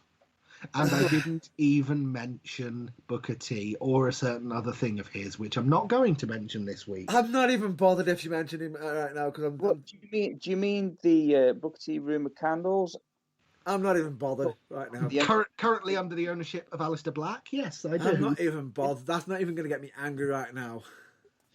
Fair enough. What about if we mention the Japanese shampoo commercial? Yeah. Nope. Not going to make me angry. No. Wow. Okay. Wow, he's really... He's chilled. Yeah. He's good. What have you taken? However, I did I will say one thing that did upset me. I did hear you utter a name. Irvine. So. Fuck off with that. But I haven't That even will anger remotely me. complained once that that's not how you spell Jackson, Riker. Whoops. Still gets me laughing every time. And Before we that's degenerate not into a how breaking you cut a promo on Twitter, Riker, either. Yes. Before we But anyway, into let's throw shit at the wall and see what sticks, greatest hits Let's of just the go Burden back. Truth. Let's move on. let's move on, because at the same time, let's just state this now. Retribution Leader is Prince Ali. Yeah. Fantastic as he is. Ali Ababa. Prince Not to Ali, quote awesome is he. Yep. And we're not quoting anything from Disney, so please don't sue. Please stop the Disney shite. We're going to get sued to buggery, quite apart from eating to fuck. Anyway, let us get back to it, because we've got a lot to cover. Because before we even get to the damn draft, we've got to talk about the fact that we had a return on SmackDown. We did. Yes, we had Lars Sullivan make a return. The Freak, who doesn't look like a freak. No one cares. No, that's the problem. No, that's my big problem. When What? his music hit, nobody had a massive reaction. Overly, they didn't even have the crowd audio that they got. Probably, they didn't have the sound guy change the reaction to the crowd to, "Oh my god," to just, huh? Yeah, which is a real shame because that entrance music is about the best thing about Lars Sullivan. Which they might have tweaked. And on top of that, you got Michael, "Oh my god, it's the Freak!" to reference his name, even though he looks less of a freak now because he's got a full-grown beard and just looks like a big guy. Now he just looks like a generic bruiser. Yeah. Yeah, he kind of looks like what Lou Ferrigno's shit would look like. He kind of now, I've got to be honest, he kind of looks like the bastard love child of Braun Strowman and Heidenreich. I cannot unsee it. I cannot I unsee had it. to mentally picture it, so I was only going to share it. I am mentally scarred. You are. I am going to go into therapy. That's one, that pile of shite. So from here henceforth on, if I refer to Strowman Reich, you know who I'm talking about. Roman Reich. Oh my god. What makes it even worse is the fact that we know the reason why he's been off TV.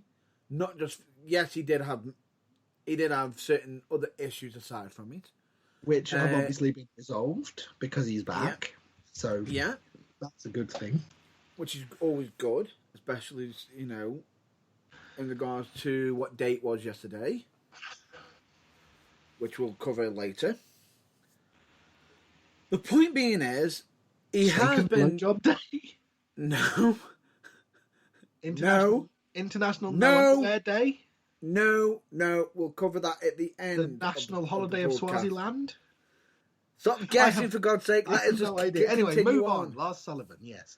Right. The biggest issue I have with this entire situation is he came in, beat the hell out of Jeff Hardy and Matt Riddle, and some of them, I will say, some of the beating he was given did not look safe.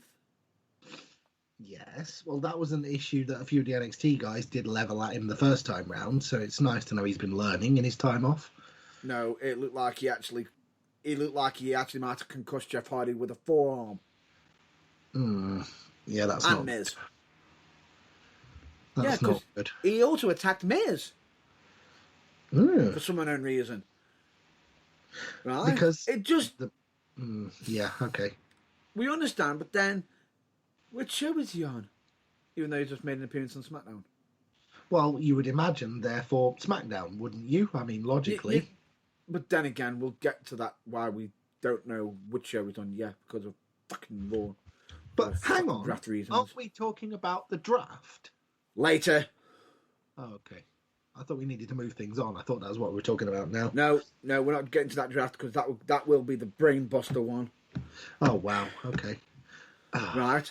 Then we get a major match that could headline a WrestleMania or a big pay-per-view, which is Bayley versus Sasha Banks on SmackDown, less than fucking 7 minutes, and then pretty much just go, oh, we'll just throw it on the air for no reason, and then announce that we're having the big match at Hell in a Cell and just throw it in. Why even have this match on SmackDown when you're going to have the big pay-per-view match later on? Who cares? Move on. No one cares, apparently. And then we get on to Roman versus Jey Uso, which is still ongoing. I have no issues with that. The problem is, they're doing it in a Hell in a Cell. Fine, I'm fine with that. But let's extend it, shall we? Because the big dog gets to choose the extra stipulation. He's not called that anymore. He is called that because Michael Cole still calls it him every fucking week. Oh, okay. I just think he likes big dogs. Just no. Let's not go there. Just no. But anyway, let's just continue on because additionally, on top of it, because Hell in a Cell isn't a stipulation big enough for them, they've now made it a Hell in a Cell I Quit match because Jey Uso wouldn't recognise him as the tribal chief. Oh, okay. I'm sorry, guys. I'm going to have to leave you to it for like a minute and a half because I need to go and visit the smallest room. Can I just recommend not drinking energy drinks while you're doing a live broadcast because this is the result? Too much Monster? Absolutely. And other energy drinks are available. Yeah. Other energy drinks are available, but do exactly the same. Right, you guys carry on. I'll be back shortly. Did you know that you could have a name now? You could have a name. Did you know that? He could be part of Retribution as Ivana Tinkle.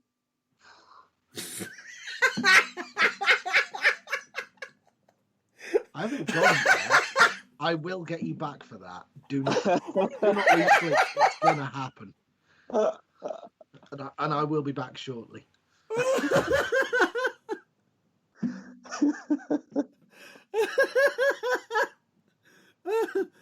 We're going to have to continue on now. Please just tell me your thoughts on what you think of the Roman Reigns versus Jey Uso, Hell in a Cell, I Quit. The fact that I am deviating away from it says it all, really. But we all know what our feelings are on Roman Reigns anyway. The fact that I think he is overrated and extremely boring, and his moveset resembles that of a dying cat.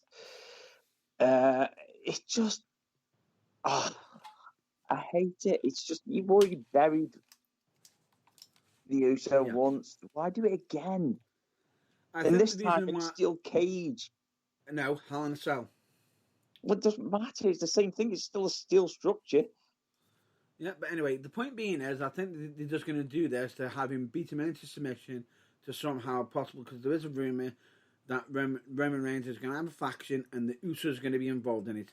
So basically, he's trying to indoctrinate his cousins. So in other words, he's going to beat the living shit out of him again. Yep. Just because he wants to start up a little clique. Yeah. So he's basically going to be starting up a dog walking club. Possibly. As the big dog. Just fuck off. Anyway.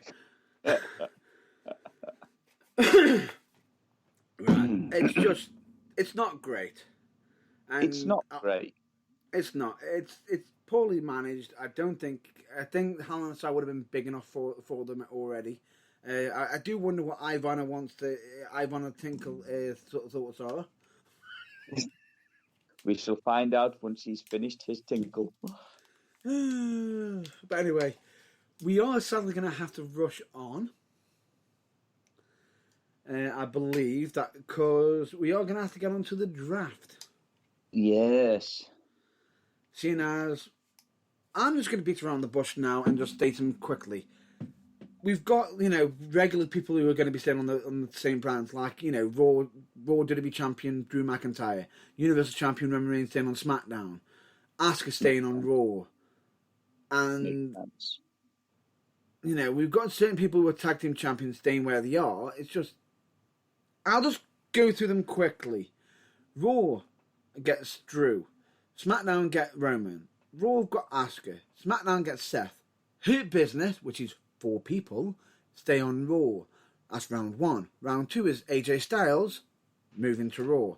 SmackDown keeps Sasha. Raw get Naomi. SmackDown get Bianca Belair, who hasn't properly debuted on the show and whose vignettes have been on Raw already, but not on SmackDown. But now most likely going to be transferring over. So she'll be the Movie-East superstar soon. And then Raw get WWE Women's Tag Team Champions, Nia Jax and Shayna Baszler, which I will just state that I believe that Mark Cole was quickly to point out they could be on all brands because they're the Women's Tag Team Champions. But basically, if they lose the championships, that's where they'll be based in. Then we've got, that's round 2. Round 3 is Ricochet staying on Raw because a lot of people are saying, why have you picked Ricochet? Doesn't matter because he just seems like a jobber lately. Yep. Then Jey Uso is staying with SmackDown. Don't you think he should have been a lot higher seeing as he's the number 1 contender for the fucking Universal Championship? But not even going to touch that subject at the moment. Mandy Rose is staying on Raw. Yep. Oh, but earlier when I mentioned Seth Rollins, so straight away Seth Rollins is moving to SmackDown. I thought, hang on, isn't he in a feud with Dominic and Rey Mysterio and possibly with Murphy, and he ain't your buddy? Yep. So that's gone out the complete window. Oh, wait, tell a lie. Bullshit, because SmackDown have also now drafted Dominic and Rey Mysterio so the fucking feud can continue, just without Murphy. They were actually down as a male tag team as well. Mysterio and Dominic. Yes. Rey and Dominic. Yes, even though they haven't actually tagged together. Genuine question. Yeah, I've been back about 5 minutes, but I've not really had the urge to butt in. What exactly is a Dominic of Mysterio? Rey Mysterio means King of Mystery. What does Dominic Mysterio mean? What's a Dominic? I'm not even touching that subject. That's his name. But anyway, let's just continue on, shall we? Because my issue with this is the fact that you've got now Murphy, who's going to be staying on Raw, and supposedly... so far we know. Yeah, and supposedly that Vince McMahon is high on Mysterio's daughter being on the shows, not in any other way. As in... Has she done any training? We don't know. But at the same time, she is also very much higher on Selena Vega, even though he jobbed her out to Asuka. Mm-hmm. But anyway. Why are we not surprised? But anyway, immediately after Dominic and Rey Mysterio saying, we're going to continue our feud because we're not done with the SmackDown Messiah. Really? Yeah. Miz and Morrison also move over to Raw on the 3rd round. Okay, so basically they're just moving over to Raw to lose to the Street Profits. Well, yeah, there is that. Right. Then we'll get to round 4. Beforehand, we get to round 4. I've got to break my brain again once more because we have another returns coming in. While Big E was fighting Sheamus, he successfully, in a, believe no disqualification, whatever, PS6 Brawl, whatever, that ended with the big ending through a damn car window, which was absolutely savage enough in its own right, and more likely going to hit Big E more than Sheamus, somehow. But anyway, we're not getting on to that. Let's not. Xavier Woods and Kofi Kingston return to celebrate with him, saying, "Oh, we're glad to be back. We're looking, good to be back. We hope that we can also get our claim to fame back again, and be WWE SmackDown Tag Team Champion." For the 835th time. For then Stephanie McMahon walk past and go, "Okay, I'll arrange it later. You got a match straight away." Huh? Sorry, what? So these days, your request to get a championship match, excuse me, can just to be within earshot of someone who makes the matches. Okay. Somehow, and yet throughout this entire process of the draft thing, Stephanie made very well clear she wanted to be the focal point of the whole draft, so that's not a Nothing That's new not a- there then. nothing new there. But anyway, let's continue on. They then do the match against SmackDown Tag Team Champions, which is Shinsuke Nakamura and Cesaro, who have been absolutely amazing, and Yes. they Which lost. was also on the next point you forgot to mention last week, that they What? were the match on the pre-show that That they should were. have been That Yeah. they were. on the They were main. on the pre-show and they should absolutely have been on the main pay-per-view card. Yeah, and I was just about to mention it straight away. They were so good on the Clash of Champions that when their match on the pre-show should not have been on the pre-show, it should be on the main damn show because it's an absolute stellar match that they had against Lucha House Party. Absolutely phenomenal. Highly recommend you check that out, which you can do on YouTube or even on the WWE Network for free How for free? because it's part of the kickoff show. Yeah. Yeah, well, no, but it's still going to cost you $9.99 if you're not subscribed to the WWE No, Network. actually, it doesn't. Not for the kickoff show. It's free. Kickoff show is free on YouTube. Oh, And right, on the okay. WWE Network. Well, no, it's not because you can't access the WWE Network unless you pay for it. Yes, I you know- can. There is free shows on there that you are actually able to access, I believe. That's not what I'd heard, but fair enough. That's not the But point. anyway- We're making. Let's not dwell on that. But anyway, the point being is, immediately then, they just won the SmackDown Tag Team Championships again. For the 895th time. They Because just it wasn't boring enough before then. they turned up. Yay! I like the fact that it's actually Xavier Woods and Kofi this time.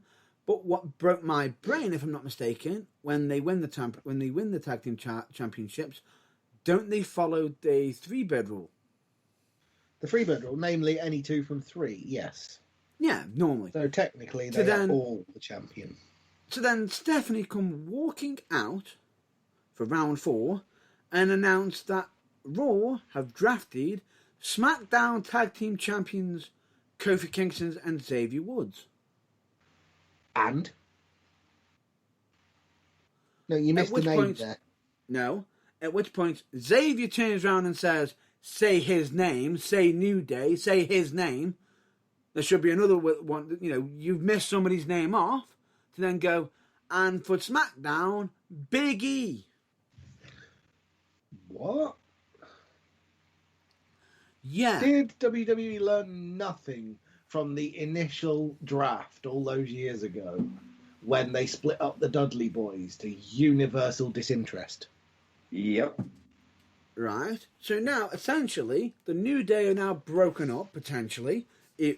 But unfortunately, are still having a 6-man tag on the following SmackDown when the draft is finished. Somehow in a goodbye match for the New Day. So hang on. This is melting my brain. Yeah. Why are the New Day being split up? What is No going idea. on there? Is Big E gonna draft a New Day No. out of some other people? I think they're probably keeping Big E on SmackDown to eventually feud with Roman Reigns later on in the year. And they could have Personally. kept the SmackDown Tag Team Champions around for that as backup. No idea. But take into account the SmackDown Tag Team Champions are now on Raw. Yeah, I know. Don't even get me started on that. Supplemental draft. Right. The Street Profits, you're on SmackDown. Sod off, pack your bags. Don't even get me started on this bit. Because I will rage in a minute. Well, you're going to have to Raw- say it, so brace yourself Raw- for some rage. You second-rate Raw- Formula One driver, And now, you. Raw now have got Dana Brooke. And then SmackDown have announced that Mr. Money in the Bank Otis is on SmackDown. Hang on. They have announced that Heavy Machinery are on SmackDown. Nope. Just Otis. No. Just Otis. Not even Otis and Thingy. No, Tucker. No, not even his love Mandy interest, Rose? Mandy Rose. Mandy Rhodes on Raw. this draft just designed to test everyone's patience? Oh, dear. To make matters even worse, Yes. WWE, I don't know if I want you to say this, but yes, carry on. WWE in their infinite wisdom have allowed Otis to put out a post where he's paying tribute to Tucker, stating that that he's scared that so, oh my God, my mistake. You ready for this? This is how bad it is. We've actually missed off an additional draft because during an episode of Talking Smack, Tucker was drafted to Raw. Yeah. And Murphy was drawn to SmackDown. Are you fucking kidding me? So, sorry. They've broken up Heavy Machinery and New Day. Yeah. Yep. And what makes it even worse is, I don't even know who the additional drafts are on Talking Smack are. But anyway, before we even... All right. We'll get to that shortly because we've got save this just for a minute because we've got an almighty Matt Burns soapbox coming up. Not yet. Yep. And then we've got Angel Garza being announced for Raw. Hang on. Is this injured Angel Garza? Yep. He's only out for a few weeks. Oh, okay. Not months. And that's all that was covered on SmackDown. So he's not working with his identical twin anymore then?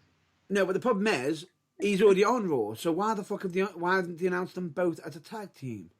Because they're splitting up all the tag teams. Have you not been paying attention? No, but the problem is, they made it clear that Tucker is not being with Otis by not fucking mentioning him, and then saying, "Oh, we'll just mention him on Talking Smack." So what extra announcements have they made on Talking Smack? Cue the second-time Formula One driver. Would you like me to tell you? Yes, Eddie. Please do. You've got Humberto Carrillo. He is still on Raw. Murphy's gone from Raw to SmackDown. I'm sorry, but hang on. Humberto Carrillo is staying on Raw. on Raw. Yep. Now I have an issue with that. Simply because I actually thought he teamed really, really well with Dominic. Yes. Yeah, I thought that as well, yeah. Could have been a future tag team. It could have been, absolutely, especially after Ray retires, but not now. Anyway, carry on. Murphy has gone from Raw to SmackDown. Because of fucking reasons. No surprise there. Drew Gulak has gone from SmackDown to Raw. I think that'll do him a whole world of favours. I agree, because he might not get ignored now. But he most likely will, because he'll still be pinning our truth. Kalisto, who gives a fuck about Kalisto, is still on SmackDown. Former two-time United States champion, I'll have you know. And also a member of Lucha House Party. So again, my argument what Kalisto is a member of Lucha House Party, if I'm not mistaken. So why the fuck have they not mentioned Lucha House Party? Which is 3 members. Again, I'm saying it again because I don't particularly care about them. Who? Oh, yeah, okay, fair point. And obviously, Tucker has gone from SmackDown to Raw. Which will result in the death of his career. Yep. And then obviously on the 12th of October, you've got everybody else. Yeah. And you'll probably have some silly shocks in there as well. You've even got the free agents here as well. You've got a list of current free agents. Go on. Yeah, Becky Lynch, Big Show, Bo Dallas. They're unlisted superstars. Eligible ones are Sami Zayn, Andrade, Aleister Black, Daniel Bryan, King Corbin, Apollo Crews, Dabba-Kato, for some no reason, Eric, Jeff Hardy, Keith Lee, Rick Moss, Titus O'Neil, Randy Orton, Kevin Owens, R-Truth, Matt Riddle, Arturo Ruiz, who the fuck's that? Sheamus, Braun Strowman, Akira Tozawa, and Bray Wyatt. On the women's side, you've then got Bayley, Alexa Bliss, Kamala, who's just recently returned, Nikki Cross, Lacey Evans, Charlotte Flair, Billie Kay. Hang on. Why the fuck is Charlotte Flair on that list? Hang on. Who? Why is Charlotte Flair on that list? Kamala, as in the male superstar, the Ugandan giant who recently died. Kamala, I said. Billie Kay, Lana, Natalia, Peyton Royce, Tamina, and Selena Vega. But why the hell is Charlotte Flair on that list? Isn't she injured? No idea why she's being mentioned. You would have thought so, but then this is WWE, so she is crucial to everything in the universe, don't forget. Now, what I don't get is, suppose on this list as well, factions, Street Profits, Cesaro and Shinsuke Nakamura, Dolph Ziggler and Robert Roode, they put down Miz and Morrison, even though they were fucking drafted to Raw, morons, in regards to this list. The Riot Squad and Retribution. We know Miz and Morrison are going to Raw. Notable unlisted superstars. I'll put Charlotte Flair on there because she's supposedly injured. Becky Lynch is not listed because she's pregnant and not currently competing. Jey Uso and Ivar are both injured, and their tag team partners are listed as single wrestlers. Presumably, they would simply join whatever brand they're on. Sonya Deville is no longer under contract for WWE in storyline. Who is not? Sonya Deville. Edge and Jinder Mahal are injured. Samoa Joe is currently on the Raw commentary team. Mojo Rawley hasn't competed since June 15, 2020. The Forgotten Sons have not competed since the 10th of May 2020, and that's not how you spell Jackson. And to quote the NXT crowd, stay forgotten. Bo Dallas has not competed since October 31st, 2019. Yeah. He's probably doing a fucking thingy. What's his name? Yeah, I know who you're trying to say, and I've forgotten his name as well. Fucking Shad Gaspard. No, not Shad. It's the other half of Crime Time. Yeah. Help us out here, Eddie. Has just gone completely numb from that. What? I'm just trying to remember his tag team partner's name now. JTG. Since our broadcast partner wouldn't help. He'll probably don't remember his name either. Or he doesn't care. That's a running thing. Yeah. But take into account that Bo Dallas has not been almost competed for an entire fucking year. Good Lord. Good Lord. And part-time and likely illegible are Big Show, John Cena, Bill Goldberg, Ronda Rousey, and The Undertaker. Quick question. Yeah. When did WWE release Curtis Axel? On the basis they must have done, because he's not mentioned on any of these lists. Curtis Axel? Yeah, Michael McGillicuddy, former one half of the B team. I believe he was let go during that infamous, the cuts. No, I figured he was because they haven't mentioned him, but I just don't remember them announcing he'd gone. That was all. Yeah, it was on April 30th he was released. All right, okay then. Ended his 13-year tenure with the company. Yeah, so, oh dear. Anyway, the draft is a clusterfuck, but is that it? Was that it for the draft? I believe that would be the draft done and dusted. Yes! My dreams have come true. Which NXT is an absolute cluster. And pillaged for all its top talent. But bear in mind that there is another day yet. Okay, message to WWE management. Don't you fucking dare. There is also Raw. And it's 3 hours. What? 2 Raws? No, the 3... and take into account, by the way, ladies and gentlemen, that out of these picks, each round, Raw gets an extra pick. And do you know why they get an extra pick? Because they've got an extra, for the extra hour to fill. Yes. But anyway, we digress. As we are prone to do. Right. That is the entire draw of the first night, supposedly, including the ones that were done on Talking Smack, for fuck's sake. Why didn't they actually put it on? That we're going to be doing some extra announcements on there, you arseholes. Oh, because that would be helpful, logical, and sensible. And when have WWE ever been any of those things? So in one hit, he's now just broken up multiple tag teams, some good tag teams that were actually handy. And by the way, and on top of that, I think that splitting up Heavy Machinery just basically buried Tucker into oblivion. And I can see Otis losing his money in the bank to the Mrs. Lawyer somehow. Yeah, probably. Oh, not to mention they've also completely obliterated the New Day. Not that Irvine cares. And taking into account that the only thing that they've got that they had going for Otis was the only two massively good things that they had going for Tucker was Tucker and Mandy Rose. And where are they? On the other brand. Well done.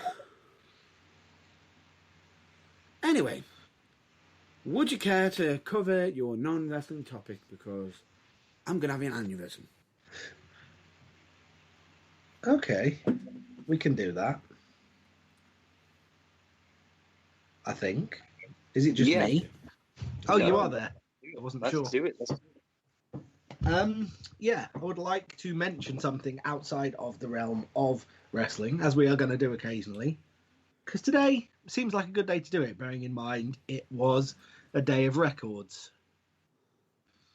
in Formula One. For those of you who are fans of that, myself and Mr. Irvine are. Yep. You will be well aware of this, but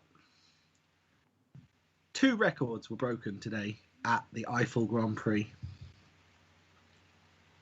Which is quite a milestone, really. Yes, well, 3 technically, because, it's the first ever Eiffel Grand Prix. Yeah. I learned today, interestingly, it was called the Eiffel Grand Prix, named after the mountain range that the Nürburgring is in, because the owners of Hockenheim currently have, as part of their marketing deal, the rights to the name German Grand Prix. Interesting side fact. Did you know that? No. Nope. Ah, there you go. Anyway, the records that were broken today were most Formula One starts by Nick Heidfeld. No, I'm kidding. By Kimi Räikkönen. Go, Kimi. 322. That is races. That is insane. Yes. That's an insane amount of races. Yeah, it really is. Overtaking the record previously held by Rubens Barrichello. Yep. Exactly. I mean, I would just like to point out it pales into insignificance compared to the most NASCAR starts. Yeah, which is just circle after circle after circle. Oh, I'm dizzy. Yeah, but you think 320, what is it? 332, 33, whatever. 323 races is a lot. The King, Richard Petty, made 1,165 NASCAR starts. Oh, and with multiple left turns. They do road courses as well, naysayers. Oh, look what's coming up! Another left turn! Sorry, had to. Neither of you have clearly ever watched a NASCAR race. Shame on you naysayers. I have. But anyway, the point is, I don't drink beer anymore. Starts record for Formula One was not the only record that was broken. Well, I say broken. The other record was equalled, but it's a feat in itself. Something that I never actually thought would get equalled when it was set, barely like 15 years ago. I thought that'll exist for the rest of my lifetime. Bloody hasn't. The now equal most winning driver in Formula One history, tied with Michael Schumacher on 91 wins, is Lewis Hamilton. Again, another impressive record. You just never thought that. I mean, 15 years ago, you would have thought that somebody had ever broke that again. Yeah, as I said, I didn't think it would go in my lifetime. Yeah, exactly. And I mean, that's ridiculous. As the stat that Martin Brundle threw out at the end of the Eiffel GP broadcast when he won the race, I think there have been 1,035 Formula One races since 1950. Yeah. And of the last 500 since Michael Schumacher started in 1992, between them, him and Lewis Hamilton have won 182 of them. Wow. That's Jesus. nearly 2/5 of the races held, won by 2 people. Wow. If that's not a frightening statistic, I don't know what is. That just Yeah. goes to show that there's skill, and then there's skill. Yes. Definitely.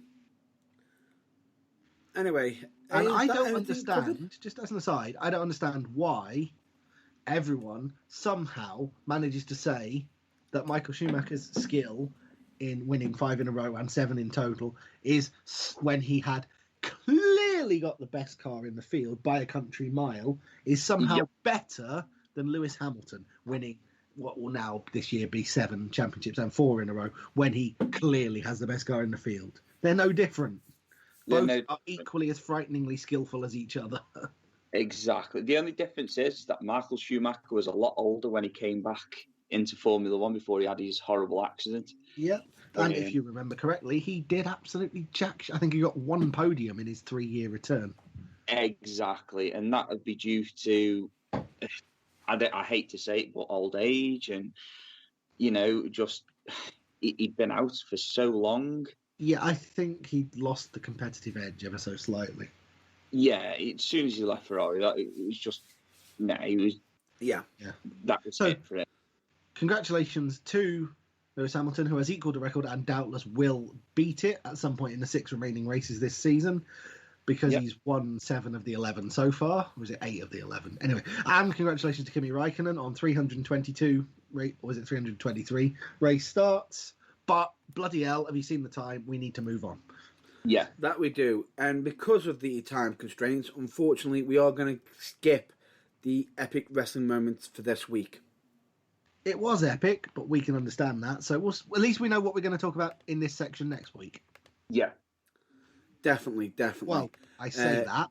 At least we know what you two are going to talk about next week. Damn WWE Draft! How dare you be so shite that we have to rant on about you for a good hour? Basically, what you're saying is, I was just about to say, were you cursing the draft because JB's been drafted elsewhere or something? Yeah. Next week, Retribution. for 1 week only, I am the 6th member of Retribution, apparently. I've on a tinkle. According to the second-rate Formula One driver, Eddie Irvine. Anyway, let's get on with it. Next week we'll probably cover 2 epic wrestling moments just to make up for this one, just to point that out.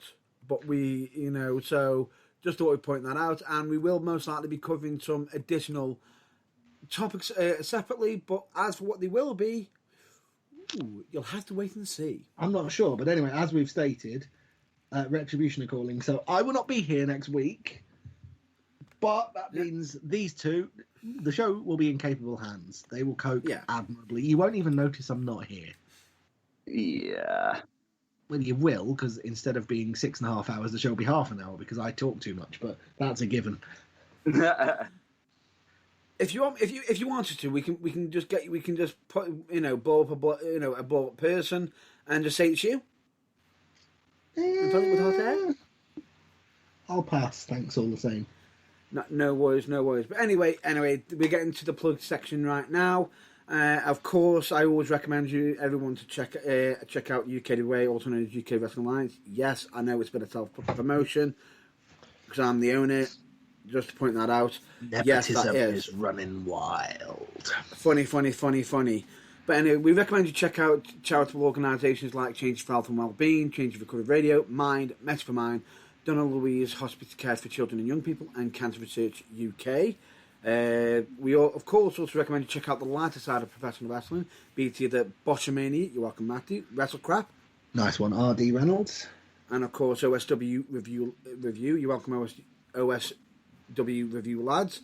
We of course also recommend you check out Kayfabe Music, as they do absolutely amazing music. They do the theme music for The Burning Truth. We of course also recommend you check out Powered for TV, as they've got so much content being added on. We of course also recommend TV, just in case you're confused. Correct. We also recommend you check out all your local wrestling promotions, be it either FCW, United Wrestling, Pro Wrestling Feud, Future Shock Wrestling, Academy Pro Wrestling, Fallen Star Wrestling, Venom Wrestling Federation, Slam Wrestling, Wolfram Pro Wrestling, Barracks, I believe Barracks Wrestling Academy, and many, many others. If there is any that I've missed out, I do apologise, but there is an app where you can check all your local wrestling promotions, and it's free, and it's called Babyface Wrestling App. Yep, Like you can also check out all your favourite wrestlers, including one Mr. M. Burns. Excellent. But anyway, you can also check out the Burning Truth website, be it at www.theburningtruthuk.com. We just to point out on the website, any external links on there we cannot be held responsible for, as we have no control over them. We of course are on social media, be it Facebook, Twitter, YouTube, Instagram, and of course you can listen to past episodes or current episodes anytime, be it either through the website, Spreaker, Spotify, iTunes, Google Podcasts, Deezer, and any other available podcast or broadcast sources. That would be most likely a wrap up. And for this week, we have got our mental health message. It's not going to be the usual message this week, because just in case if anybody has missed off what day it was yesterday was actually Mental Health Awareness Day. A day when everyone is reminded of the fact that what we know all the time for one day, which is everybody's mental health is their most important asset. And it is. Yeah. And it's okay not to be okay. Indeed. That it is. And asking for help isn't a weakness. But before we go through the usual script, we always state to you, from time to time, make yourself a priority once in a while. It's not selfish, it's necessary. Indeed. And of course, the last one that we're always going to have to, the last two we're going to have to hit off is never compare your behind the scenes to other people's greatest hits. Tom Campbell from Cultaholic. And of course, if you can be anything in this world at this moment in time, please be more kind. Absolutely. Second that. Yeah. And last but not least, we thank you very much for listening to The Burning Truth. We hope you all stay well, stay safe, and hopefully, until the next episode, which will be next week, check out your local wrestling promotion's social media, and also potentially give who knows, just give a call to a family member, a friend, or a colleague, or someone you may know you haven't spoken to in a while. That call could prove massively vital. But until then, we'll catch you next week. Same time, 6 o'clock, or aim for 6 o'clock, between 6 and 7. It will just be myself and Irvine, I believe. Correct, Mundo. Correct. Which should be very interesting. But until then, it has been emotional. Thank you very much for listening to The Burning Truth. Until next week, we'll catch you later. Ta-ta now. Bye-bye then. Ya. Catch you later.